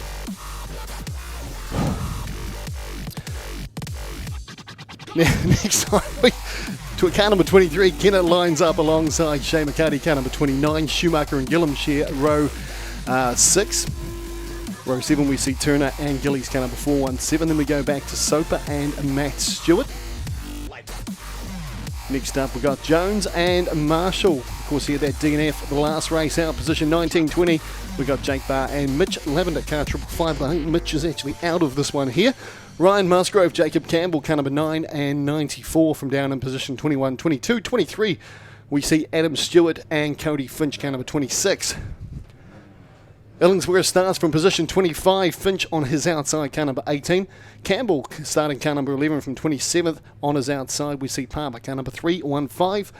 And the very back row of the grid, of course, they did such a great job last time out. We've got Andrew in car number 46 and race winner Braden Adams with a heap of work to do. Yes, folks, I am puffing. I had to run down the stairs and back up again. And yeah, Valley Motor Corp pace car lines up on the front row of the grid. Heads down to the infield. This is race number 5, folks, the penultimate race of the Gillies Contracting Battle of the Streetstocks here at Custom Signs Beachlands Speedway. We're getting to the business end of town here, folks, as we go green. Jenkins leads them off. Of course, he's out there all on his lonesome. No partner out there whatsoever, so he really needs to bag as many points as he can. Oh, there's a car gone round on the exit of turn number 2. It's like the warehouse car park on Christmas Eve down there at the moment. There is cars absolutely everywhere down there. This is a mess, and the race leader is on his way, but all of those cars managed to get up and get going once more. So Jenkins leads this one here. He's managed to get out in front. Car number 3, your 3NZ, flat tyre on that car, so I'd imagine he will come under the watchful eye of SNZ. In fact, he's heading down to the infield now. Another couple of cars tangled up down there as well as that. Shane McCarty might have got involved in that incident. He had nowhere to go, but he's gone to the outside and looks like he's hit the wall fairly hard. It is McCarty there. Looks like Phil Johnson also involved. May also be Finch as well. So McCarty, I've seen him come out of 2. There was 2 cars that had collided and really had nowhere to go, and he looks like he suffered a bit of damage to the left front of his car.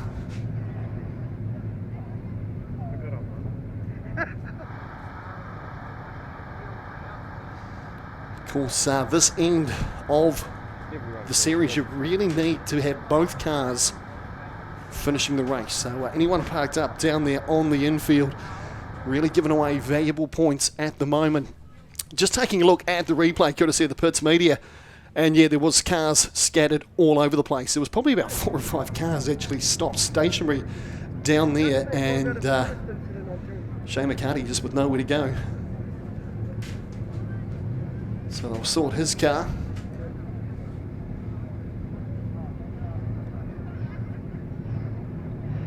He'll head down to the infield.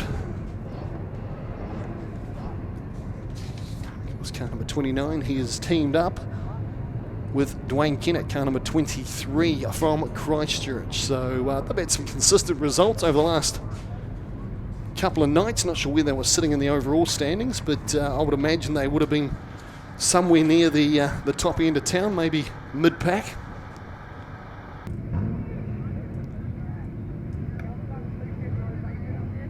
So Crash Crew heading on down. They've certainly had their work cut out for them over the last couple of nights.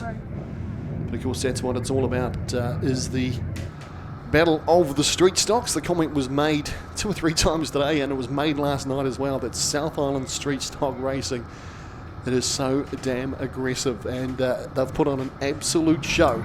Lights go out, set for a start. Braden Adams lights it up down in front of the control tower here. A square of wheels. Majority of the field still down on the back straight, heading into turns number 3 and 4 at the moment. They come through cleanly. Gillies here getting a wee bit of a touch up. So it's Jenkins who leads this one here. McCarrison, the 2NZ, currently in second place. Then we see Finch there as well. So it's a pretty handy front row as sparks fly coming out of turn number 2. Jenkins comes through. He's your race leader. We've gone red once more. So that's Bailey Gillam, car number 39. Big damage on Gillam's car. Not sure who hit him. I can see that Campbell in the wagon down there is facing the wrong direction. He may have played a part in that one there. Certainly knows how to put in a hit. So Bailey Gillam steaming away down there. Crash Crew catching their breath from the last incident. They head on down there as well.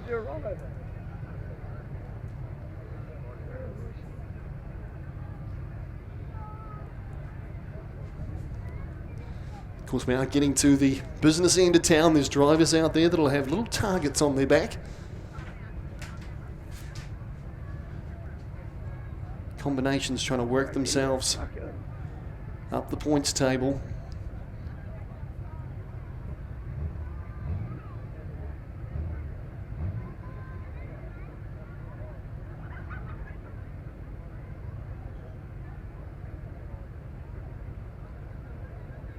Of course, young Campbell, he's found himself in the opposite direction, I think, in just about every heat that he's competed in. There goes Gillam out on the roof trying to get the crowd fired up. They're loving it down there. Great to see the young ones cheering them on. And grabbing himself a bit of fame. That car may well have gone over. I'm not sure. Certainly a lot of damage. So we do have a replay here thanks to the team at Pitts Media. We'll just see what happened there with Bailey Gillam. He's laughing away there. They're a different breed. They really, really are. Top blokes, but man, they're wide just that a little bit differently to you and I. So Gillam's car goes infield, bit of damage on that. Just picking up some debris down there.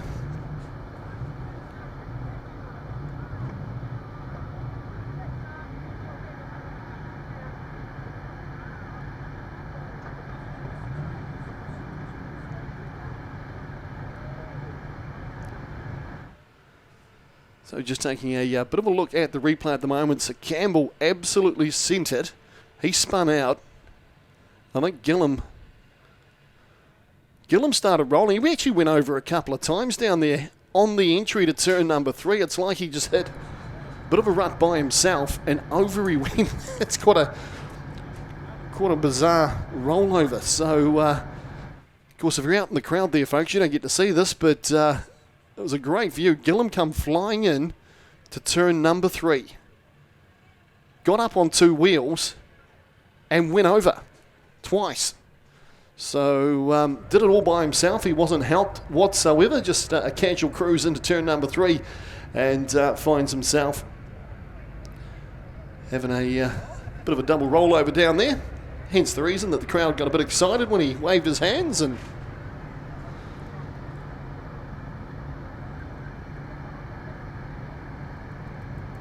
see the front end loader rolling out onto the track here, so sure what that there is all about. I know last night we got a few grooves down there between turns 3 and 4, so he may well have caught himself. You can see some marks down there.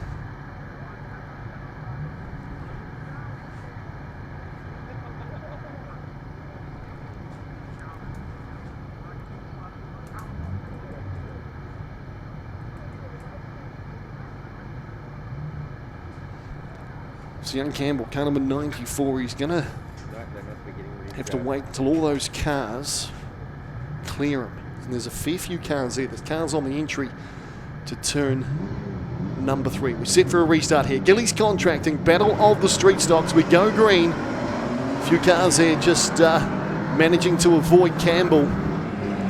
He'll be wanting to flick himself around here. Just looking for a gap. Manages to do so. Jenkins comes through, being chased by Jake Barr. Barr's a lap down, the 1NZ of Finch. He's currently in 2nd place.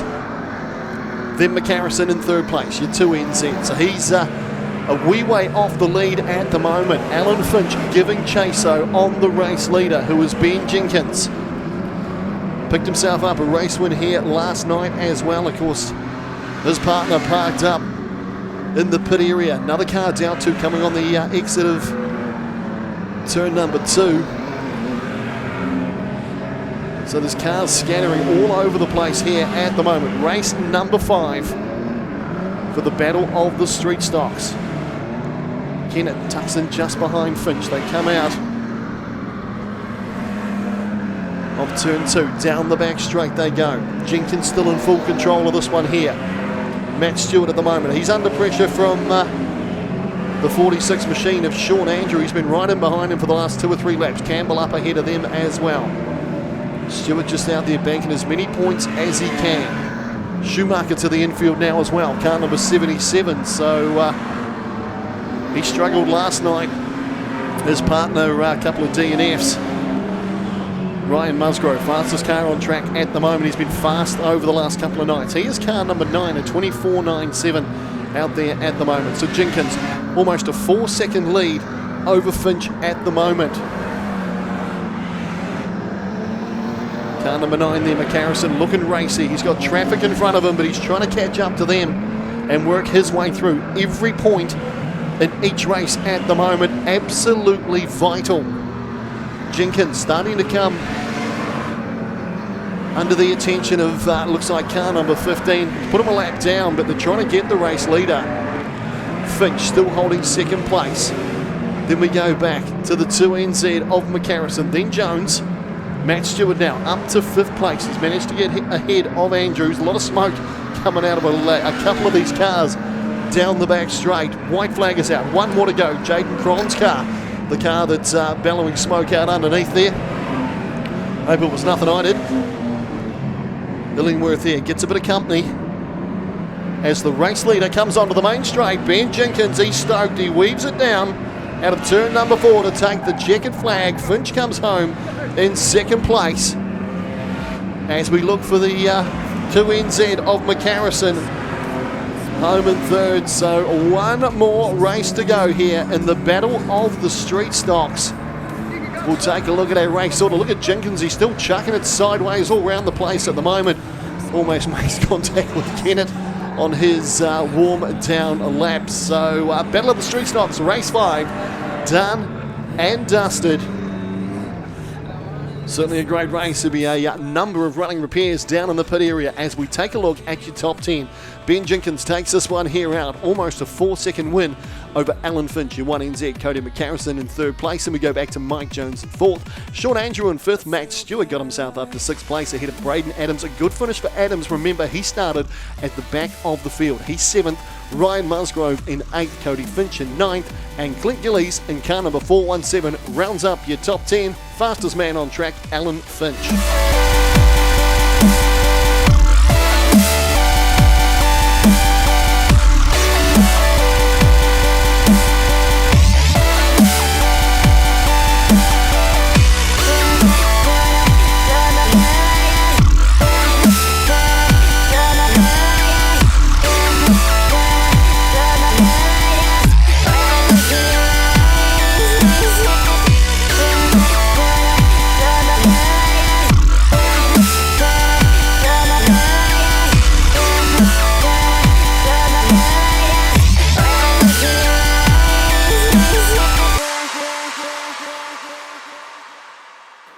Now I know it's over. I see you passing by, hand in hand, with your perfect light. My body goes numb, feels like someone cut my tongue. I didn't know my heart could die this young. Oh, now when I look in your eyes, I feel paralyzed.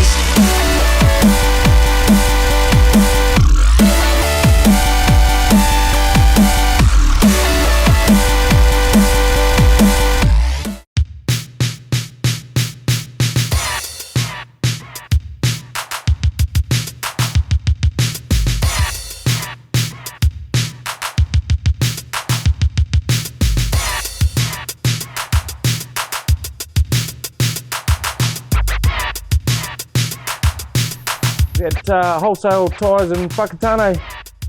Need truck tyres? Wholesale tyres. Good tyres, better prices, great people.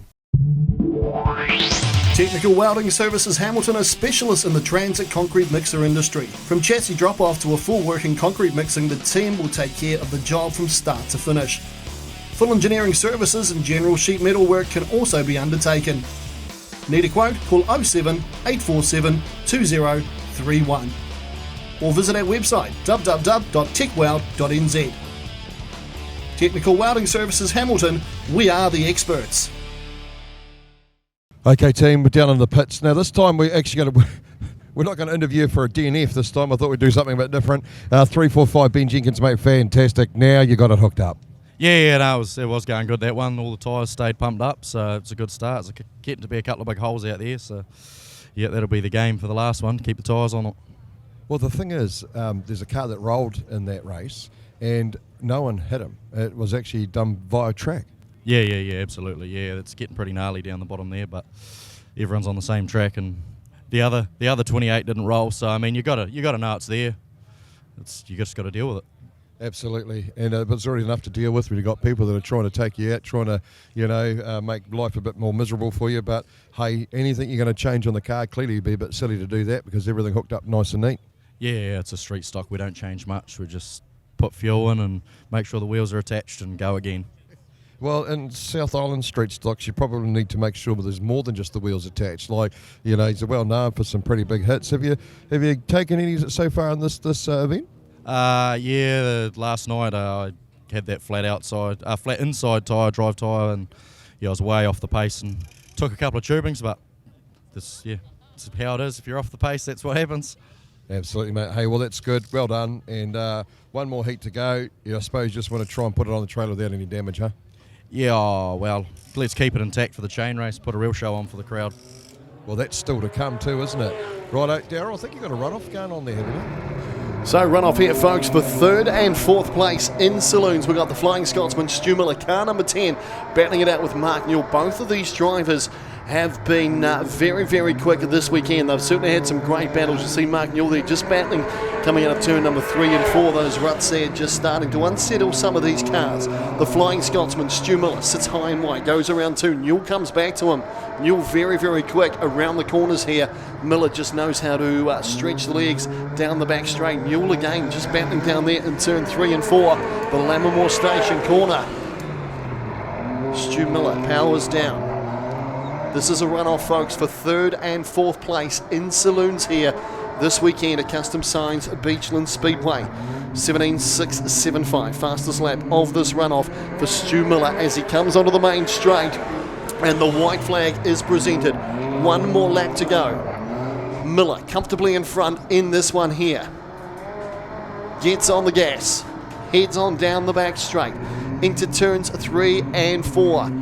Newell again just hits those ruts, fires them all over the place, and it's going to be Stu Miller who takes this one here out ahead of Mark Newell. So Stu Miller will take his place on the podium. I would imagine Aaron Andrews would most likely have taken the saloons out for the weekend. Mark Dobson possibly second. I'm just guessing, folks, so that's not official, just guessing. But Stu Miller, he's definitely a man that is in 3rd place, so he'll collect the checkered flag. And what do we got coming up next as I take a bit of a look out the commentary box window, and looks like we're going to have stock cars out on track for another race here at Custom Signs Beachlands Speedway. Right, team, we're just down here in the pits, and I thought we might just have a bit of a pan around and have a look at what's going on. We've got the 29D car, lots and lots of work going on this machine, so obviously must have sustained a little bit of damage. They've got the old porta power out. You can see old mate in the back there all ready to go. They're going to unsquash it. You see that this whole left-hand side, if we come around here, Mr. Cameraman, you'll see that she's got a big, freaking great big snot on the side of it. Look how far that's gone in. So this is some of the stuff that you don't really get to see when you're in the crowd and stuff. For those people that are home are witnessing this thing's got a bloody big chunk taken out the left-hand side of it. They got the porta power in, trying to squash it all back out again to resemble some sort of shape. But that's obviously, that car's taken a bit of a snot. We'll come around, turn around, my cameraman, and we've got the 2NZ machine here. He's working frantically on his car, something underneath. So I'm not sure what they're targeting there. I know you're not 2NZ, but what's going on with this car? Just a power steer line, mate. Should be out there shortly. All right, so nothing too sinister. What are you driving tonight? The 28N car tonight. You come a long way. It's good to see you here, mate. What's your name? Brian Shaw. Brian, thanks very much for coming down, mate. I mean, it's obviously, to make it truly a good South Island event, it's good to have guys from the top of the South, all the way down to the bottom of the South. You enjoy coming to this meeting? Yeah, no, it's first time down here, so yeah, it's quite good. What do you think of the track? Oh, it's awesome. If it wasn't so ruddy, it'd be wicked. Oh, well, that's unfortunate. Sometimes that happens. A couple of nights worth of racing, and yeah, she's definitely a bit interesting. What have you done with your car? Just sort of, you got the big wagon there, so you just basically kind of pointed in the right direction and hope like hell? No, I've had some issues tonight, sticky throttle and carb issues, and last night it wasn't running properly, so yeah, parked up for tonight, but we'll come back next season, I suppose, my car. It's always next year, eh? Yeah, that's right. You might melt like Daryl Shuttleworth and come back as a celebrity. Yeah, well, maybe. All right, you don't have to do much, obviously. Daryl Shuttleworth. So let's have a wee look around here. I know you want to say something, eh? You're just biting your tongue up there, Daryl. Lots of things I would love to say, mate. We've got young viewers sitting at home. That's exactly right. Yeah. So let's go down through, and hopefully my cameraman's pointing in the general direction. There's that 9 car we we're just talking about, the lift and shift machine. So 15C still looking okay. Obviously, they're pretty happy with the car because they're not doing anything to it, which has got to be a good thing. There's no real damage done to it. Who's that, sorry? Oh, yeah. So the 9N, he's actually had the best. That thing was flying in the last Ryan race. Musgrove, very quick. Yeah, he's not. Where's Ryan? Okay, so we've got Ryan Musgrove down here. My batteries went flat, so I'm just trying to put an extra charge into it. Ryan, mate, you've been one of the best performers all weekend from the Nelson. Jesus, mate, really not much you can do in what you can say, is there? No, well, it's just from now on, just try and keep cleaning this last one and see what happens for us. Well, you've just learnt that you've finished in the top 5 in every event you've been in, so 5 for 5, so that's not too bad, but we don't want to say too much, mate, because we don't want people to make you a target or make yourself a target. Yeah, well, that's true as well, yep. We'll just go as it goes, really. Are you enjoying it? Are you having fun? I know there's a bit of a rut out there, but is it still a fast track? It's probably fast for a standard thing like mine, but it's good fun, and my car, for some reasons, really loving it, so I'll go with it. You said that last night, eh? It's quite interesting, and maybe just need to keep the car down here and race down here and contract to Dunedin. It's too far to travel. I do it every weekend, mate. What are you on about? Hey? All right, hey, so obviously we spoke about your sponsors last night, but enjoying the buzz and to see where you finish up. But do you actually know where you're sitting? You can say it quietly so no one else hears. I wouldn't have a clue. I was good up until that one, but that one I don't think was too great. But I'm not worried. What it is. Well, you don't want to be too close to the top 3, so the further back you go, obviously it's going to be beneficial to you because people are going to focus on those top 3 cars. Hopefully you're about 4th or 5th, you might be able to just sneak through. Yeah, well, I'm just hoping that sort of after the teams, not sort of the individual people, because teams on way out, but individual, yeah, hopefully. But yeah, it is what it is. Well, you got 8th in that last race, so it wasn't that sinister. Oh, yeah, well, I'm happy with that, yep. So now, should be pretty good. He's having to carry Jacob Campbell. So what's that, mate? Sorry? He's having to carry Jacob Campbell. Oh, you're having to carry Jacob Campbell, apparently, my Daryl from the commentator saying up there. But, hey, at the end of the day, like you said, we're also here for individual points. We're here for team points, so, hey, if you get the individual one, that's got to be good enough, doesn't it? Even on the podium. Yep, exactly. But I was just stoked when the grids were drawn. It was 2 wagons together. I was stoked with that, and the rest is just what happens. Absolutely, mate. Hey, well, best of luck for the last one, still to come. So anything you've done to the car, I'm supposed to leave it because it's going good. Yep, put fuel in it, good to go. Why was the reason you said it wasn't very good in that last race? What happened? It just didn't look like I was going forward, and there was always piles of cars in front of me, and it was the odd one or two. It just didn't seem that great, but I must have been all right to get from there. I had a wee way back to get to, so yeah. But this one's a back start too, so it'll be interesting. Good stuff, mate. Well, best of luck for the last one, eh? Yep, cheers, thank you. Right, so it's actually not that bad starting from the back, Jace. I did it in the celebrity race and I managed to work myself up to 3rd place. If Ryan needs a couple of pointers, we've got a wee gap at the moment while they're just tidying the track up. So if Ryan wants to duck up here, and I'll just give him a few pointers on how you work your way through a pretty ferocious pack. Oh, absolutely, man. I understand where you're coming from, Darryl. I'll be the first person to get you to sign I might get you to sign my left boob or something. I don't know. Well, I've got a long signature, Shuttle. It's a long name, so the boob will be ideal. Yeah, should be good. All right, let's have a look. 475. There's a man under the car. Hopefully my man can squeeze you down there and, I don't know, checking the diff. It's usually a good start when you're at the back of the car, I suppose. This is the 475. He was the winner of the 5th heat, so 4th heat, sorry. So this man, hopefully he'll fix all his problems up. 3, 4, 5 is all good, obviously. Lots of work going on in Kerry Campbell's car over here. Come with me, cameraman. Keep up. So the 11D machine, they're really getting stuck into this here. So obviously he's got some issues. You go film him and find what's going on there. And what's going on there, Kerry? I would snap the steering column in that one and done a rack when Shay come through. Yeah, clean snap the steering column inside the car. So. All right, so I got my director's in my ear. It's bloody annoying. Do you need a worker? No, obviously not. All right, so you'll be back out for the next one, though? Absolutely. All right, well, best of luck, mate. Yeah, cool. Thanks, Jace. Where's 39? Who's he? Where is he? Right, so this is the car that rolled over. That's how we look at this one. Where's the driver? Here. I'm the driver. Here we go. First and foremost, what's your name, boss? Bailey Gillam. Bailey, we'll just get a cameraman to turn around and look at your roof. Do you think that came out of the factory like that? Falcons out of the factory, a BA. They are a bit bendy, but I don't think they're meant to be like that. I like how the shark fin managed to hold up though. Like, if anything, with the whole rollover, the shark fin's still straight. Straight as, look at it. You wouldn't even know that thing's been upside down, you know? What obviously Ford built tough, eh? Yeah, I reckon. Darryl will have a comment about that. Yeah, well, I can always pass on a bit of a hint to Bailey that the cars actually go better on 4 wheels, because I finished it on 4 wheels in the celebrity race. Darryl's saying in the celebrity race he started off the back and he finished on 4 wheels. So if you want some tips, he said go up there and he'll give you a few tips, because apparently he's a legendary driver now.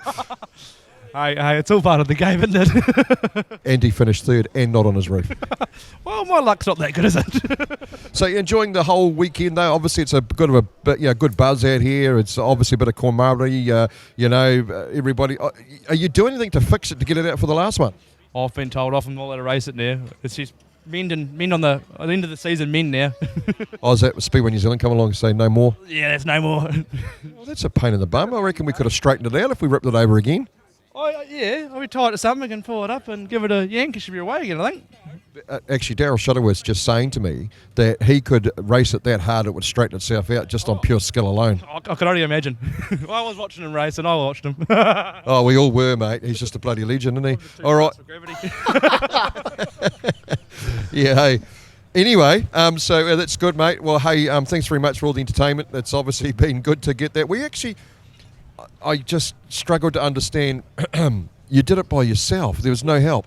Yeah, I don't think gravity was on my side this time. I think I'll try harder next time. That's all I can really say. Well, the only thing I'll tell you is that in turn 3 there's a rut, so be careful of it. Yeah, I found that rut. It's there. I'll remember that next time. Good boy. Hey, thanks for having a bit of a laugh about it, mate. It's all about, have a bit of fun. Yeah, it's good as gold. A few more beers and you'll be straightened out and good to go. Well, she still runs and drives. I drew it back from the pad, so we're all well and good. Your crew's obviously pretty stoked that they've had enough for the weekend, and they'll just be quite happy to sit back and watch the rest of the racing, let all the madness unveil itself. Yeah, well, we had one race yesterday and we pulled the gearbox out today. Well, first race for the first round, and then I finished it off. Well, I tell you something, because of you, they now stopped the racing to fill the rut in. Oh, that's good. I'm proud. Good boy. Hey, thanks so much, mate, and awesome that you did what you needed to do. He's actually a hard case. He's actually the difference between you might be a celebrity, Darryl, but he's actually funny. So there's the difference there. But I have pure talent on track, Jason. That's all it takes. Look at the state of this one, mate. 634D. Look at go into that door there, cameraman. You know where the door is? It's the thing on the back. Okay. No, right. Adam Stewart's car there. Yeah. Look at the state of this. Look, it's not. Adam, come here. Tell us why this looks like this. And there's oil all under. Look at the oil underneath there. Look. Yeah, it's good. What is this to stop the ground from squeaking? Yeah, that's what they're there for. What's happened? It's obviously you've had a bit of a hard weekend by the looks of things. Oh, it's just a standard weekend. Obviously, and the car's obviously ready for its off-season rebuild now, huh? Yeah, pretty much. You going to get it out for the last one? Yeah, I will do. What's wrong with it? What are you working on? Leaking transline. Was that why there's so much oil underneath the damn thing? Yeah. That's not ideal, is it? No, not really. All right. Hey, awesome that you've come out and done it. Where are you? Do you know where you're sort of sitting? We're last, I think. Well, there's no way back from there, so it'll be pretty damn good, huh? Yeah, time to stir some stuff. Well, yeah. So Darryl Shuttleworth, he's a legendary street stock driver now. He come from last to third in the celebrity race. Wants to know if you want any tips. Oh, if he's got some good ones. He's just telling me, be good to your mum, he said. Oh, I always do that. Good boy. All right, well, that's awesome, mate. Best of luck, and hopefully we will see you out there for the last one. If you can't win it yourself, you're going to decide who does, huh? Yeah, that's the way we go. Good man. Adam Stewart, of course, when you see that car come out, and I don't think they're going to straighten that out. You might want to fix this tyre too, Adam. Adam, there's a flat right rear there. Speedway New Zealand will have an issue with that, obviously. One thing I'll say, Jace, is just watching you get down the pits around there. You mention all the time about this weekend being a whole lot of fun and the camaraderie and that sort of thing, and teams just chipping in and helping everyone. It is absolutely awesome. I mean, this event here, there is a bit on the line. There's some great looking trophies. There's the whole mantle of winning the thing, but everyone down there is having a bloody good time. Well, that's the thing, and you know yourself being such a seasoned street stock driver, it's what it's about. When somebody goes down and they need the help. I mean, I've seen guys that are from the Dunedin club, from the Nelson club, all helping Christchurch guys, and it's not always about wrecking each other. It's about putting as many cars out on the track for all the people that are out there, eh? So I mean, it's what it's about, isn't it? And I just think that's why we want to cover this event, and to add the I Am Hope factor to it, it makes it even more worthwhile, doesn't it? Yeah, well, we've done this event together for, I think, the last 3, maybe 4 years, and it's usually the last meeting of the season for us both, and it's one of the reasons we keep coming back, because we have such a bloody good time when we come along to this event. So I honestly think, Darryl, I think we both know it's nearly time to finish up, and we can park up and, work on our abs. Absolute ab. Ab. All right, I'm going to hand it back over to you, bud. I'll just keep everyone entertained while that was getting all fixed up. But over to the man, the myth, the legend, that is Darryl Shuttleworth. And he goes on, doesn't he? So, stock cars out on track at the moment. Of course, this weekend, folks, it's all about I Am Hope here at Custom Signs Beachlands Speedway. It's been so cool to meet these celebrities this afternoon. They're all here for a bloody good cause. Of course, it is I Am Hope. Get your phones out, folks. 469, that is the number you need to text off for an instant $3 donation. So, an absolutely fantastic cause. And the awareness of it, as Mike King said before in an interview, you could not have put it any better. It's about the awareness of it as well. Feeling a bit down, folks, talk to someone. Plenty of people out there that want to listen, and absolutely flick me a message on Shuttleworth Motorsport Media. I'll listen to you as we get underway here. Stock cars. Stephen Thompson leads them off down into turns 1 and 2. Tahuta in second place. Then we go back to Paul Simon. Of course, a couple of race wins so far tonight for Paul Simon. Just a bit of a tidy up down there around turns number 3 and 4. So the track crew worked away on that just to make things a little bit smoother down there after that rollover for Bailey Gillam. So Simon now just starting to attack the inside of Nico Tahuta as they set sail down the back straight. Stephen Thompson still leading this one here. The Gordon Road Vehicle Services sponsored car. Of course, over the weekend he's led many races and usually slows down to have a bit of a play with the cars behind him. That's usually where he comes unstuck. So he sends a few sparks out of the corner there on turn number 2. Handy lead here at the moment. Couple of seconds up the track from Paul Simon. The rumours of eternity. Car number 77. Of course, a big shout out to Shannon Simon as well. You'd usually see Shannon out on track. Of course, he's got a stand down at the moment, a medical stand down due to a concussion he suffered here at the last meeting. So Shannon, you'd certainly be itching to get back behind the wheel at some point. So Paul Simon starts to pull away from Tahuta, so he's comfortably now in second place. 2.7 seconds the gap, first to second place here in stock cars. Always a great sight, that little flame coming out the back of Nico Tahuta's machine as Simon goes down to the infield. So he's now dropped back down into third position. Tahuta in second. Thompson around turns number 3 and 4, comes onto the main straight just as Nico Tahuta starts to enter turn number 3. 5.8 seconds the gap, first to second here in stock cars. Of course, a couple of cars parked up on the trailer already from the stock cars tonight. Bailey Mitchell, Scott Casey, both out. Leaves just the 3 cars. Thompson in full control of this one here. Powers out of turn and number 2 sets off sail down the back straight.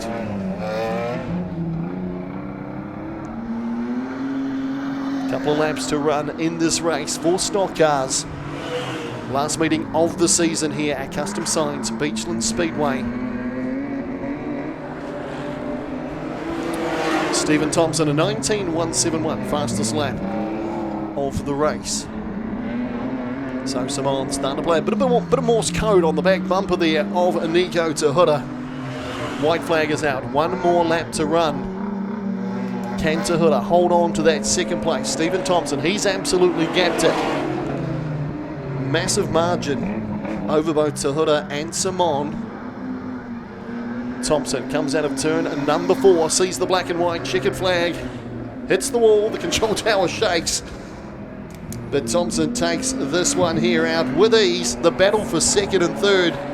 We're going to see Nico Tahuta sneak home just ahead of Simone in third place. That is stock cars done and dusted. Stephen Thompson taking this one out. Almost 8 seconds over Nico Tahuta with Paul Simon in third place.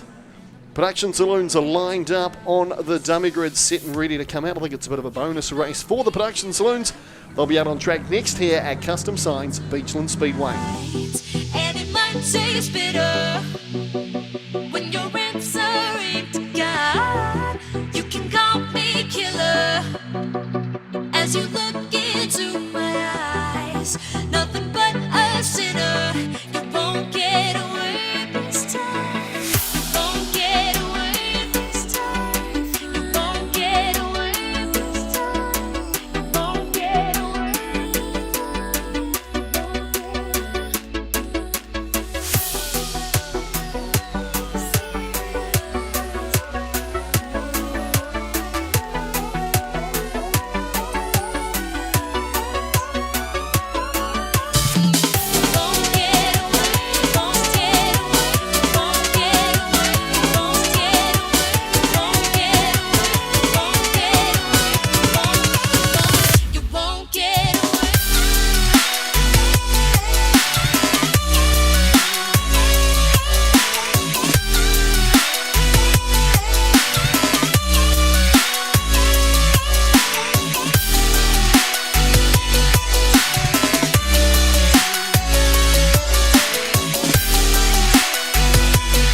Production saloons out on track. It's an all Johnson front row. Maya Johnson on the inside, Alina Johnson on the outside. Laura Heads in car 64. Then we go back to Holly, car number 26. As we go green, Laura Heads looking for a big way down the inside. Can't quite get it done. That gap shuts pretty quickly. As Maya Johnson gets a nice run out of turn number 2. Alina Johnson in behind her, having a look on the outside. Trouble there for Tyler Kalk. Max Fleet goes up the inside of Kalk, so we get all crossed up heading into turn number 3. Brian Wilson also out there as well in car number 7. He picked up the third placing last night in the final production saloon race. So Alina Johnson's managed to get to the front of this one here. Maya Johnson just behind her. Laura Head still battling away. Needs to cover down low. Taking a big chunk of pole line though was Mike Holly. He's managed to slot himself up into third place, but he might get a wee telling off from the school principal for that move, because he did take a decent chunk of pole line. Laura Head's trying to fight back. She's on the outside. Then we go back to Max Fleet. Good young driver, of course. He was a standout last season in youth saloons here. His first season in senior grades. Doing a pretty good job out there at the moment. He's down in 5th place, just behind Laura Heads. Then we go back to Tyler Kalk and Brian Wilson. So Johnson still leads this one here. Not sure if she's actually picked up a win in her new car yet or not. This could be the first one. Of course, this car formerly owned by the man they call Sox, Stephen Nicholas. Johnson jumped into this car partway through the season. She was an absolute rocket in the Beachlands Young Guns, who won the Production Saloon Tri-Series last weekend at Central Motor Speedway. She comes out of turn number 4, fastest on track. 21.040 is Alina Johnson, your race leader. Holly trying to find a way through there as well. Laura Head certainly isn't giving up the fight. She held third place for about the first 3 or 4 laps before Holly managed to sneak through. So she's starting to attack on the outside now. She wants that third placing back. Down the straight. Still Johnson who leads this one here. Johnson 1, Johnson 2. Alina in the front. Maya Johnson holding second place. Holly and Head still side by side. Holly doing to Laura Heads what she's done to so many people all weekend. She's driven a defensive line so well and made people have to challenge on the outside. She's got a nice run down here though, coming into turns 1 and 2. The Paul McDonald earth moving corner. Can she make it stick down the back straight? Holly back down on that pole line once more. Tyler Kalk now starting to find some pace in this one here as the checkered flag is set to drop. Alina Johnson takes this one here out ahead of Maya Johnson in second place. Not quite sure who got across the line in third. We'll wait for that result to pop up. But it's Johnson 1 and 2. A great result for Alina Johnson and Maya Johnson as well. So we'll check out what the results were. So Laura Heads did manage to sneak on through. So well done, ladies. First, second, and third. Alina Johnson takes it out. Maya Johnson in second place. And we go back to Laura Heads, Mike Holly in fourth. Tyler Kalk, who was certainly punching out some lap times at the end of this one, finishes in fifth. Max Fleet in sixth place. And Brian Wilson comes home in seventh. Stick around, folks. 6 shooters are on the dummy grid, set and ready to go here at Custom Signs Beachlands Speedway.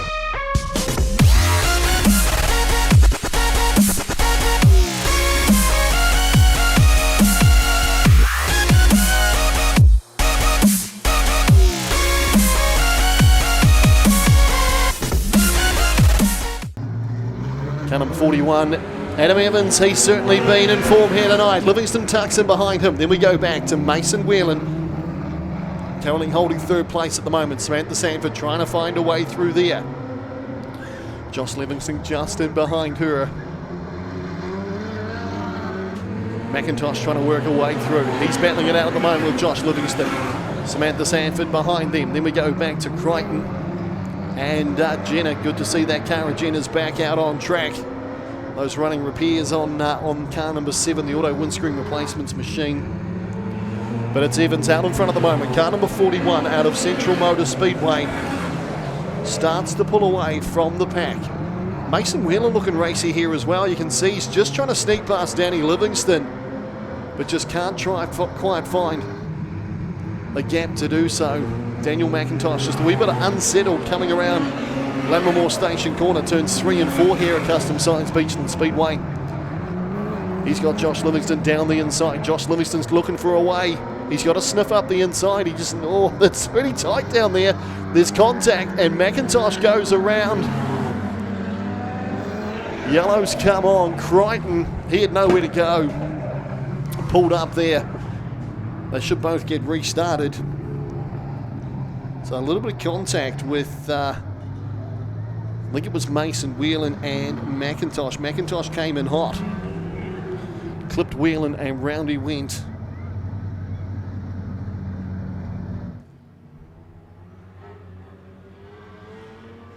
And of course, Tony Crichton, he spun pretty much to miss. A little bit of contact between those two cars too. Soft contact, albeit, but a little bit of contact.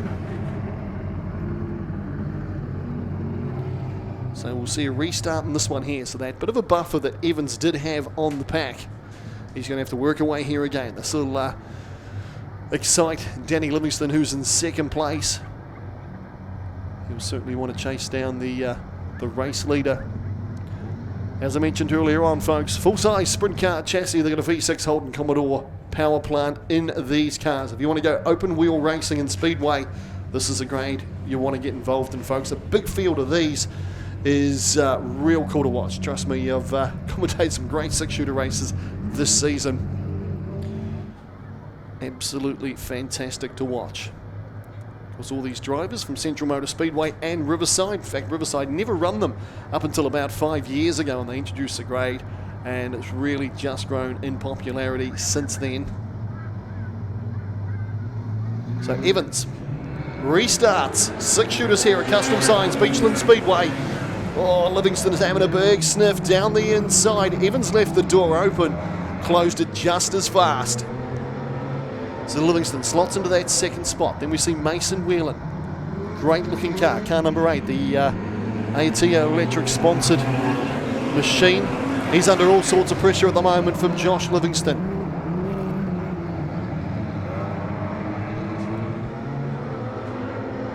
Crichton showing a bit of pace in this one here as well after that bit of a spin. He's up behind Livingston. Then we go back to Sanford, McIntosh and Jason Jenner.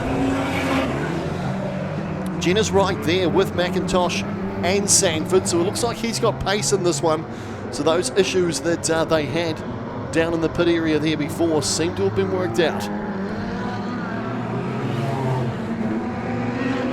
Adam Evans looking pretty quick out there. Last time around a 17.6 versus an 18.1 over Danny Livingston. Of course, it's all about putting in consistently fast lap times. You'll see Livingston, he'll be a little bit quicker in one lap, and then for about 2 or 3 he just falls behind. It's just that consistency. But of course Evans, he's a bit of a seasoned campaigner for a young bloke. Done a number of years in 6 shooters, and of course a very, very accomplished sprint car driver. In fact, he won the Southern Sprint Car Series last season, not the season gone by. He could well have won it this season gone by, but a rain out may well have caused him the win in that series. So Evans out in front, comes onto the main straight once more. He's in full control of this one here. Almost 4 seconds the gap back to second place, which is Danny Livingston. Josh Livingston, he would dearly love to sneak himself up onto the podium alongside his father. So Danny's the dad, Josh is the lad. Down into turns 3 and 4. Mason Whelan doing a great job. He's just sitting down on that pole line, coming out about mid-track, making Livingston really have to work for this one here. 2 or 3 car lengths the gap between 3rd and 4th place. Then we go back to Crichton, Sanford. In fact, McIntosh, Sanford, then Jenner. So McIntosh has picked up another spot. Starting to tighten up here now. Danny Livingston coming under some pressure from Mason Whelan. So your real race out there at the moment is for 2nd, 3rd and 4th place. Evans a mile out in front. Bit of a longer race this one here for the 6 shooters. Their feature race of the night. And it's Evans absolutely dishing it out here at Custom Signs Beachlands Speedway. Almost 6 seconds up the track. Through comes Danny Livingston, Mason Whelan, Josh Livingston. Then Crichton, he's under pressure at the moment from McIntosh. He's trying to find a way through here. Then we've got Sanford and Jenner. White flag comes out, 1 more lap to run for Adam Evans. He's doing an absolutely stellar job. Set sail down the back straight. Just as Livingston comes around turns number 3 and 4. With 1 more corner to go, it's going to be Adam Evans who takes out the feature race for 6 shooters here at Custom Signs Beachlands Speedway. Danny Livingston's done a great job, car number 25, to get home in 2nd place, with Mason Whelan managing to fight off Josh Livingston at the back end of this race. So Evans takes this one here out. He'll be stoked, the young bloke. Almost a 6-second win over Danny Livingston. Mason Whelan in 3rd, car number 8. Josh Livingston in 4th. Daniel McIntosh in 5th. Tony Crichton in 6th. Samantha Sanford 7th. Jason Jenner in 8th. Quick pause for the cause, folks. What's coming up next? I'll tell you what's up next, folks. The final race of the Gillies Contracting Battle of the Streetstocks. It all comes down to this.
Alrighty, ladies and gentlemen, welcome back to Custom Signs Beachlands Speedway. The scene is set. This is it, folks. The final race of the Gillies Contracting Battle of the Streetstocks. Don't go anywhere at the end of this one though, folks. There is more racing to go. This is just the final race of tonight for these guys here. Matt Stewart, he'll start from the front row of the grid alongside Soper, the 3NZ. So pretty tough front row. Adams, car number 475, starts in the second row of the grid alongside Sean Andrews, car number 46. That combination very strong indeed. Then we go back to Gillies and Turner, car number 417 and 15. Next row we have Palmer and Campbell lining up P7 and P8. From grid position 9 and 10, of course, Bailey Gillum has been scratched out of this one here. So Corey Schumacher will start car number 77 from P10. Finch will start car 18 from 11 with Ellingsworth on his outside car number 43. Next row back, 13, 14, Shane McCarty, Dwayne Kennett, car number 23, Cody Finch, car number 26, and Adam Stewart. We've seen all the damage on that car. He will start from P16. 17 and 18, we see the New Zealand champ, Finch, car number 1 NZ, and Phil Johnson, car number 96 from Riverside Speedway. Campbell and Musgrove, they start from 19th and 20th on the grid, that combination. Next back we have Marshall and McCarrison, the 88 and the 2 NZ. 555, Mitch Lavender, of course, he's out for the night. Jake Barr, car number 732, flying the flag for that combination from position 24. Position 25 and 26, young Jaden Cron, car number 92, and Steve Drayton, car number 33. Then we've got Clay Marshall, car number 97, and Mike Jones, car 29, starting from 28th on the grid. And of course, the last row of the grid, Ben Jenkins, car number 345. He was your race winner last time out. And of course, Shaw, car number 28 from Nelson, starts from grid position 30. So of course, these guys here, they'll have an idea of who is placed where on points. They will have some form of system in place. They'll know who they're going after, what they want to do. Just see Campbell down there, the bonnet off his car. In fact, the bonnet may well have been bought out. So 3-minute bell called for the double trouble machine. Car number 11, looks like a bit of power steer fluid going into that car. So bonnet goes back on. Of course, the 3-minute bell. This race cannot start now until such time as that clock ticks down. A few young fans giving a bit of encouragement down at the fence there to Campbell. Great to see. Cool to see so many families here this weekend, and as mentioned before, the atmosphere has been very, very cool. Just among the pits, also the people that are here in attendance. And I will thank you folk last night for the understanding when that incident happened, for getting out of here in an orderly fashion. It was a very, very uncomfortable situation. So anyone who was here last night, who has returned tonight, a massive thank you.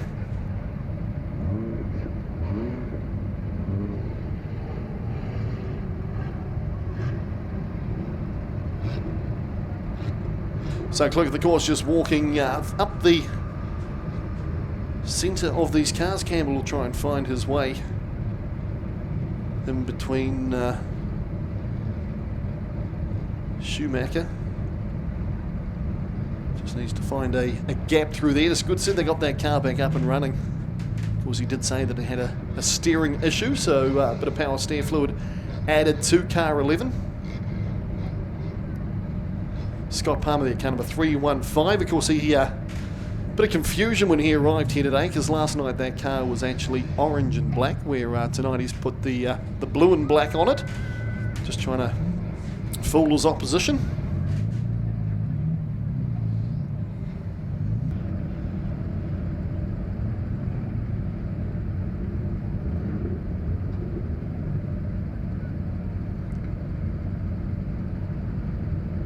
So still a saloon feature to go, and then of course the street stock chain race to bring the curtain down on the season here. Custom Signs Beachlands Speedway. I'm going to pay tribute at the end of this one here, folks, to all the youth saloon drivers who are moving on to other grades. They'll be out on track at the conclusion of this one here, race number 6 of the weekend for the Gillies Contracting Battle of the Street Stocks.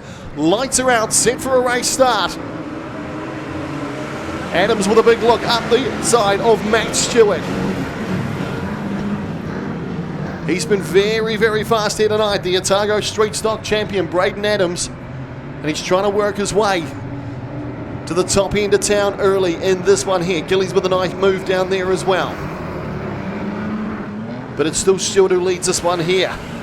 In fact, there's a body panel, a boot or something, just been sent flying down the main straight here. The car parked up on the infield, and it was Gillies that got absolutely sent down there. He actually collected that parked car. Finch just getting a bit of a tidy up there by, looked like McCarty on the main straight, so they'll be picking up that panel down on the main straight.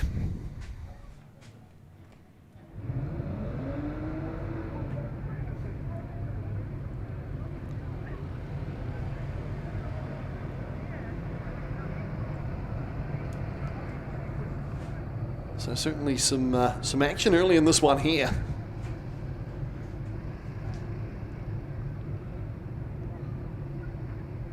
Still a whole lot to unpack. Look, the course just going around, just checking on the drivers, making sure that everyone's all good and they're set for a race restart.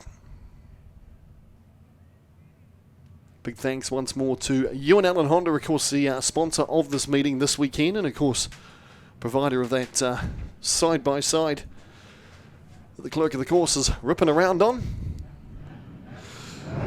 So they're happy enough with how things look out there as we go green once more here at the Gillies Contracting Battle of the Streetstocks. Clint Gillies just setting sail down the infield, manages to get back on track. So Adams leads this one here from Stewart. In fact, Stewart's just managed to get his nose back in front here again. Adams on the outside, trying to find a way through. They're side by side on the main straight. Illingworth just sitting on the outside of the track there, just collecting points at the moment. Every point absolutely vital while Gillies goes around. Jenkins is involved in an issue down there in turn number 4 as well. Cars all trying to sneak on past. Do they all get moving once more? They do. Jenkins shoots down to the infield. They both all get out there. Phil Johnson involved in that. Jenkins and Gillies. Turner's there as well. Car number 15. Through goes Finch. So Adams still leads this one here from Matt Stewart and Soper, your 3NZ, the Schumacher. He's moved up a couple of spots in this one here. He's car number 77. He's in 4th place. Bit of contact on the wall here as they come past. Just trying to catch the race leader out on track here at the moment. Tell you what, you take your eyes off them and you completely lose them. So it looks like it's Adams. Down into turns 1 and 2. Campbell's looking interested in giving Matt Stewart a bit of a spin. He's got Kennett beside him. Then the 3NZ of Soper.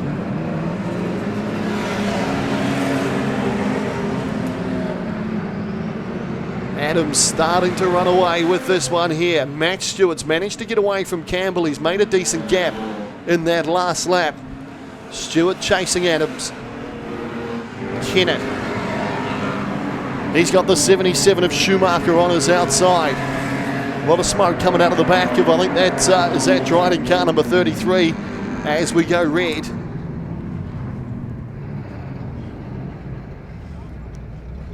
So Jake Barr, we can see a front guard half hanging off the 732. So there's a car around down there in the entry to turn number 1, of course running reverse direction. Sure, they're just checking on him. Man, it's a fast pace out there at the moment. Matt Stewart trying to chase down the race leader. So that's Phil Johnson that's brought out the red.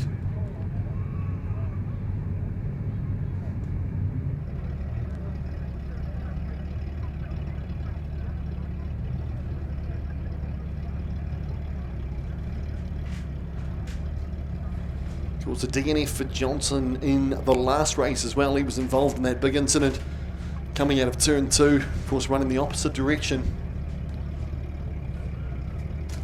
He's teamed up with the 1NZ of Alan Finch in the Battle of the Streetstocks. Must say big credit, of course, to the young Marshall twins down there, and of course Jaden Cron as well. All very young drivers that were running youth saloons last year. So this is their first ever Battle of the Streetstocks. And they've driven very, very well indeed. So just looking at the replay from the pits media there was about 4 or 5 cars involved in that incident down there in turn number 1. Of course, as I mentioned, running reverse direction.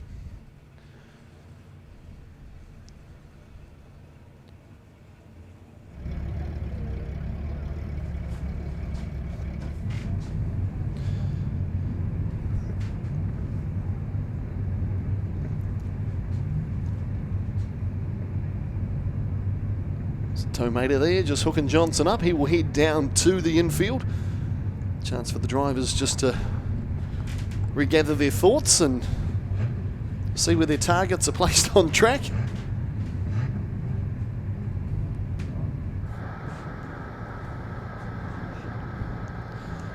Oh yeah, that'll do it. So Johnson, the right front, absolutely demolished. Top end of that there, come undone. From that nudge, he's taking no further part in race number 6.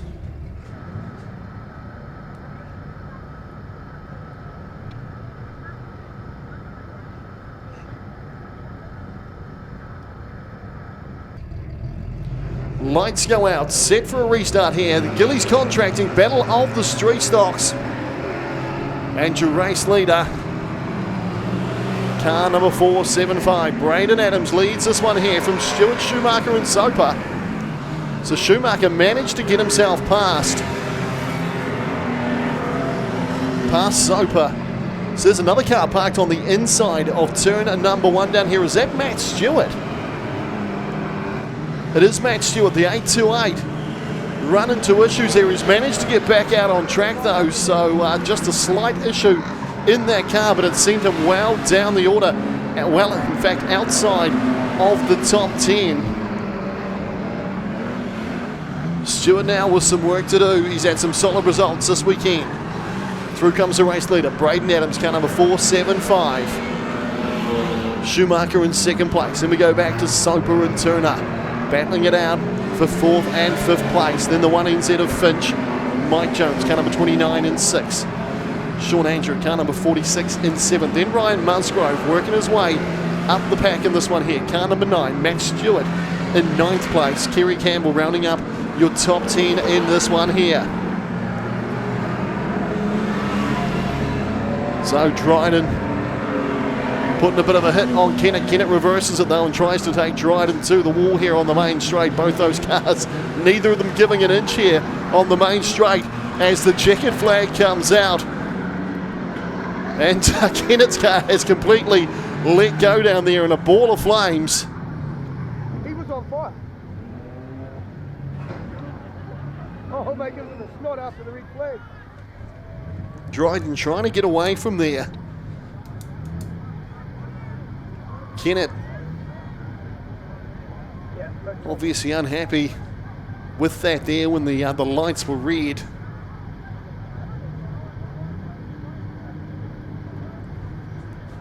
So checkered flag come out. I was watching that incident there with both Dryden and Kennett. Kennett steps out down here on the main straight.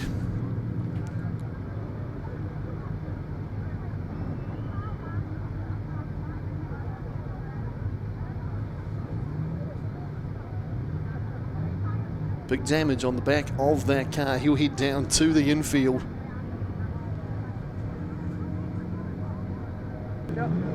Lights go out, set for that restart. Checkered flag still out, so unless they're just holding it out for the last of the cars to come across.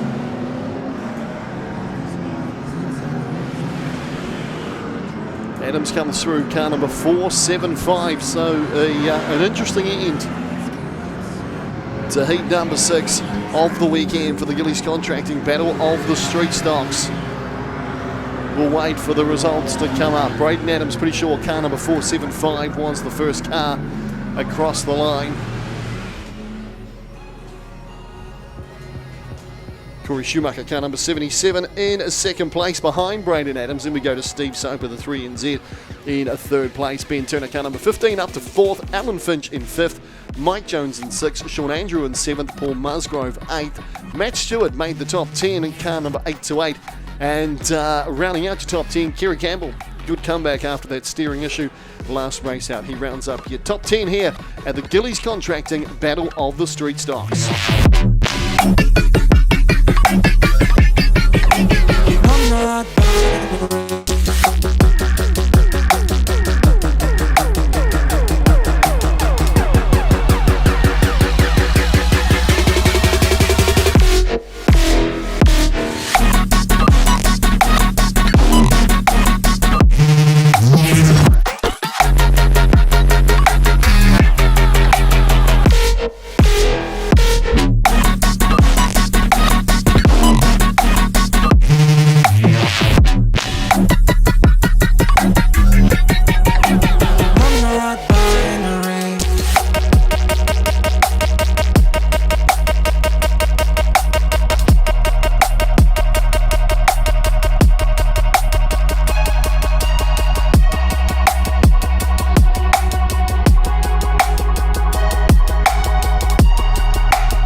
All these ones and zeros, nothing in between. But there's so much more to me than eyes can see. Than eyes can see. I'm not binary.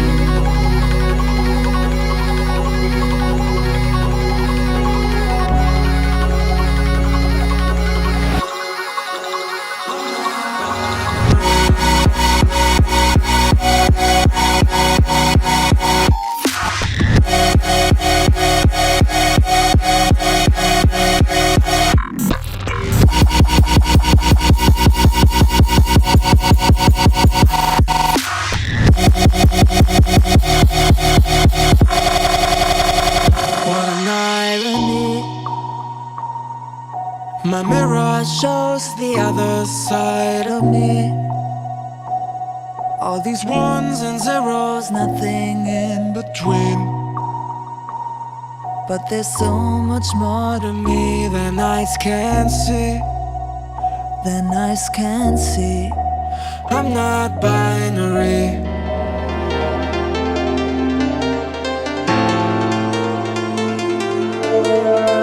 Wanting him in this feature race as well. So Hutton leads him around from the front row of the grid. Watch for Andrews and Dobson to try and work their way through. They finish first and second for the weekend. They got some pretty tough traffic up in front of them in this Suits Saloon feature race. Finley gets off to an absolute flyer. Car number 77 leads this one early. Calvin Todd in second place. Look at Andrews absolutely scorching, flaunting the Hypermac Mustang down the outside of this track. Didn't manage to sneak past Mark Dobson though, car number 51. So he looked quick, but he couldn't get the job done. Very, very hard to pass on the outside here at the moment. So Calvin Todd looking pretty good in this one here. He's trying to chase down the race leader, which is Finley. Then we go back to Newell, it's actually Miller, not Newell. Car number 10, the Flying Scotsman. Newell just falling down the order slightly. He's down there beside Mark Dobson. Stu Miller up into third place. Then we go back to Smith. Aaron Andrews putting pressure on Smith at the moment. Smith and Andrews side by side down the back straight. Starting to catch the cars that started at the front of the grid. Stu Miller, he's on a flyer, 17.474. He's now up there pressuring Calvin Todd for that second spot. Finley doing a great job at the moment though of controlling this race up front. Couple of car lengths the lead at the moment over Todd. He'll be hoping that Todd can just hold Stu Miller up enough to try and get a little bit of a gap. Miller goes through though, just goes across the front of Calvin Todd. No contact there though. Did it cleanly. Andrews next in the queue. Then we go back to Smith, Dobson, Newell and Hutton.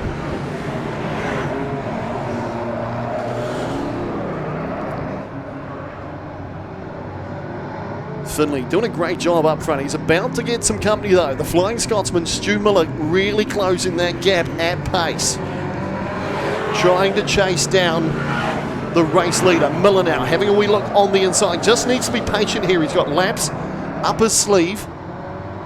Andrews trying to fight his way through. He's got Calvin Todd up in front of him. So here's the move by Miller up the inside of Finley. Finley gives him plenty of room to sneak down the inside. They go down the inside of Hutton down here at the Paul McDonald Earth Moving Corner. So Finley's actually running with Miller at the moment. He hasn't pulled away a gap whatsoever. He's gone with him. Todd down the inside.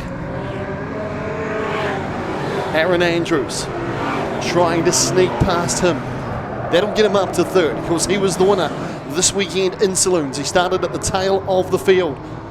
Dobson now up the inside of Hutton. He's trying to chase down Travis Smith. Still working away.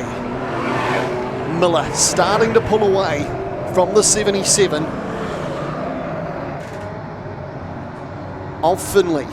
Here comes Andrews. Big move down the outside of Todd. Todd slips back a position. He's now in 4th place. Still Stu Miller out in front. Over a second now, the gap first to 2nd place. Miller comes through. Down the main straight once more. Laps counting down for Stu Miller.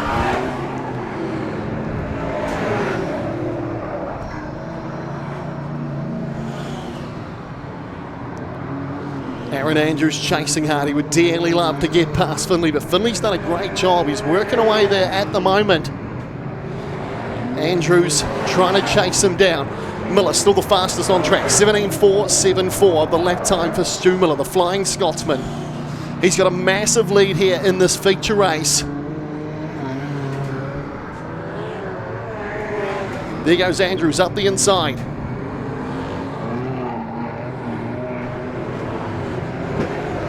Gets the job done on Finley. Finley's still holding on though. He's done a great job in this one here. So certainly some fast cars around him.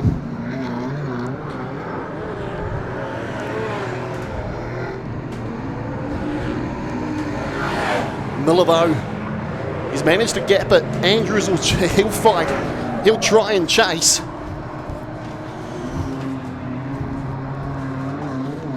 He'll absolutely try and do what he can.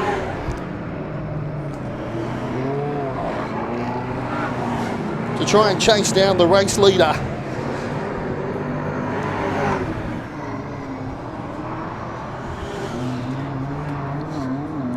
Stu Miller out in front, 4 laps to run.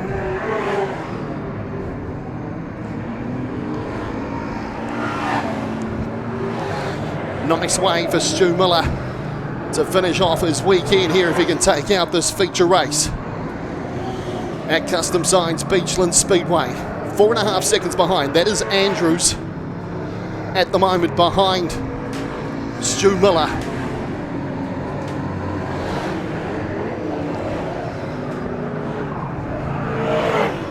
White flag being prepared. Miller, 4.692. That's the gap. The white flag comes out. Andrews giving chase. Then we go back to Finley, Todd, Dobson. Checker flag will come out though for car number 10, Stu Miller. He's done a great job in this one here to come home and win the feature race for Saloons here at Custom Signs Beachlands Speedway. Aaron Andrews home in 2nd place and a great job. Car 77, Brody Finley comes home in 3rd place. A top finish for him coming home. Good race that one there by Saloon. Still one race to run here, folks. Of course, we are going to see the chain race, Streetstock chain race. So Miller takes it out from Aaron Andrews, Brody Finley, Calvin Todd in 4th, Mark Dobson in 5th, Travis Smith in 6th, Mark Newell in 7th, and Andrew Hutton in 8th. We'll go to a quick break, folks. We'll be back on track very, very shortly with Streetstock chain race.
down there in turns 3 and 4. Just what we want to hear.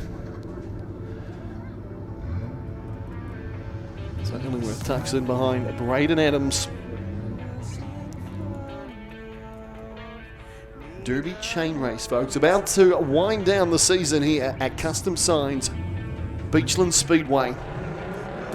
As we go green. So Ben Jenkins on the inside, the 29 of Mike Jones on the outside. Watch for those cars to be attacked. So it looks like Zach Jones, he's lost a car down there already. In fact, we've got a few cars just floating around down there between turns 1 and 2. So who's that setting sail down the back straight? Is that Finch? He's holding on to his car pretty good. A lot of smoke coming out the back there, but he gets attacked big time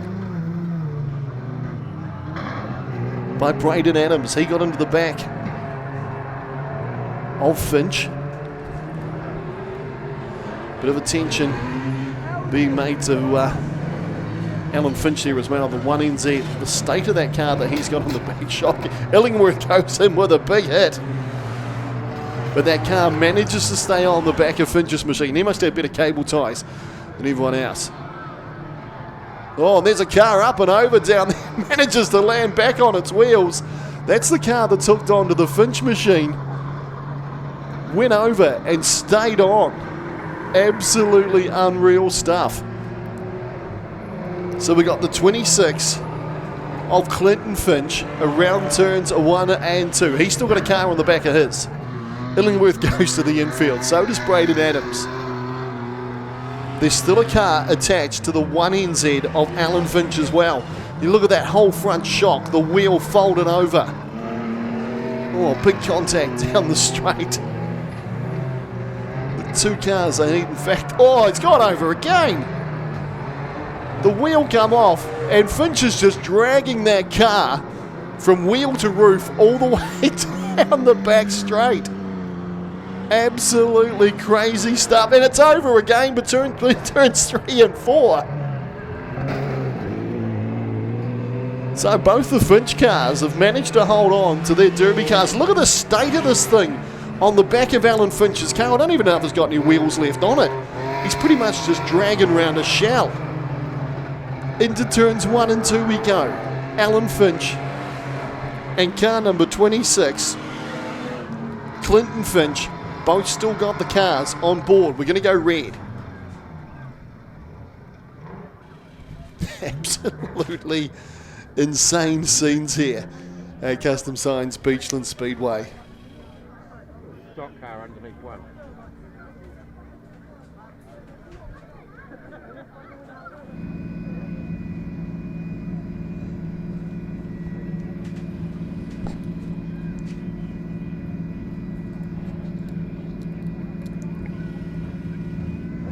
So sounds like the concern is the wheels that have come off.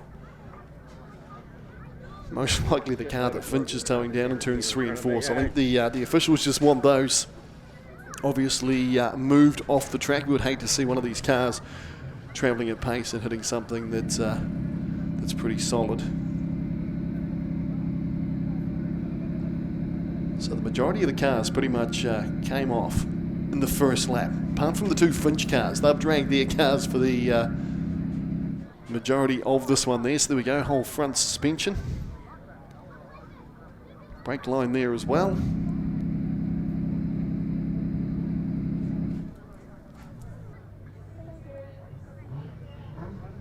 So lights are out, set for a restart in this one here. Derby chain race. Alan Finch comes on to the main straight. That thing there has been over more times than I've ever seen a car. Look at the state of it. No wheels.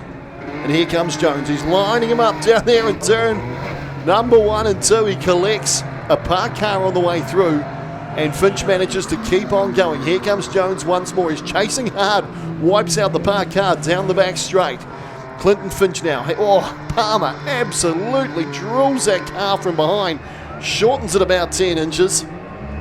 Here comes Jones having a go. Palmer has another crack as Jones goes through. There's Finch, the 1NZ. Still cruising around here at the moment with that car firmly chained onto the back of his championship winning car. Jones chasing hard. Palmer goes down the inside of Finch. Here comes Jenkins. Oh, straight into the back. You've seen the doors pretty much open on that car as Jenkins has another go in the back of Clinton Finch's machine. Here comes Alan Finch as the checkered flag comes out, and Alan Finch, it looks like, is taken out. Look at that. Wheels, axle, everything parked up on the main straight. What a way to finish the season here, folks, at Custom Signs Beachlands Speedway. Massive thanks for coming out here tonight. You've been an absolutely fantastic audience here. Pretty sure it's all over. The checkered flag has come out. So it did come out for the 1NZ. If you ever want a chain, anything to chain up, you want something secure, go and see one of these Finch boys, because I tell you what, they've taken some big hits out here today and those cars have not come undone.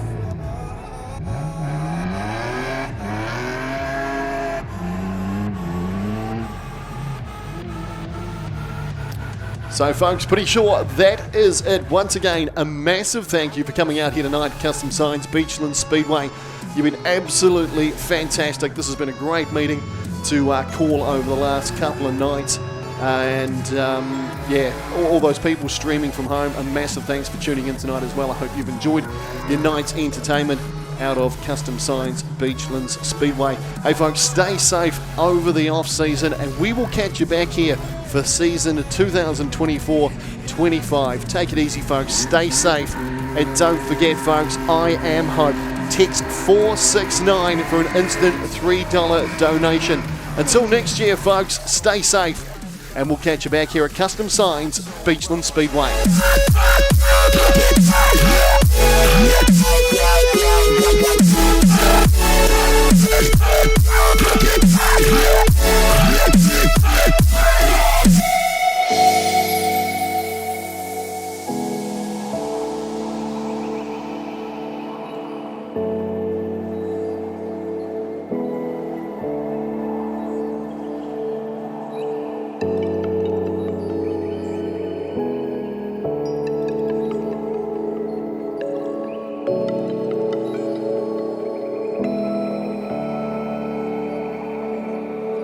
Up here, we're free, bound only by frozen memories, lost in time, racing all these broken dreams tonight, and we'll fly.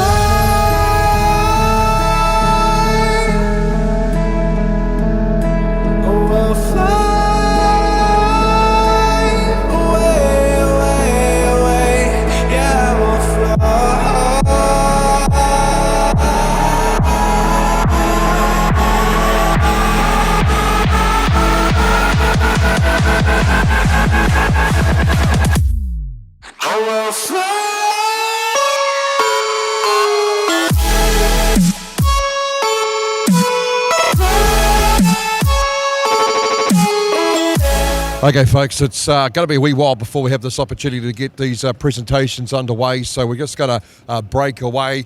And if you want to find out who won the Battle of the Street Stocks, you'll be able to just go to Custom Signs Beachlands Speedway's Facebook page, and they will have all the information. There is a protest going on at the moment, so we can't actually give you the results until the outcome of that protest has been determined. So unfortunately, we're not going to be able to do the presentations for you, which is a bit of a shame, but however, it is what it is. So on behalf of everybody here at the Pits TV, thank you very much for streaming up with us this weekend. We hope you've enjoyed a very interesting weekend, that's for sure, one that will be remembered for many years to come. And of course, we are live next weekend from Napier for the Peter Barry Stock Car Teams. 11 teams are good to go for that deal. I'm Jay signing off for the Pits TV. Have yourselves a nice, safe trip home, or if you're at home, just turn the lights on after you finish, would you? Bye for now.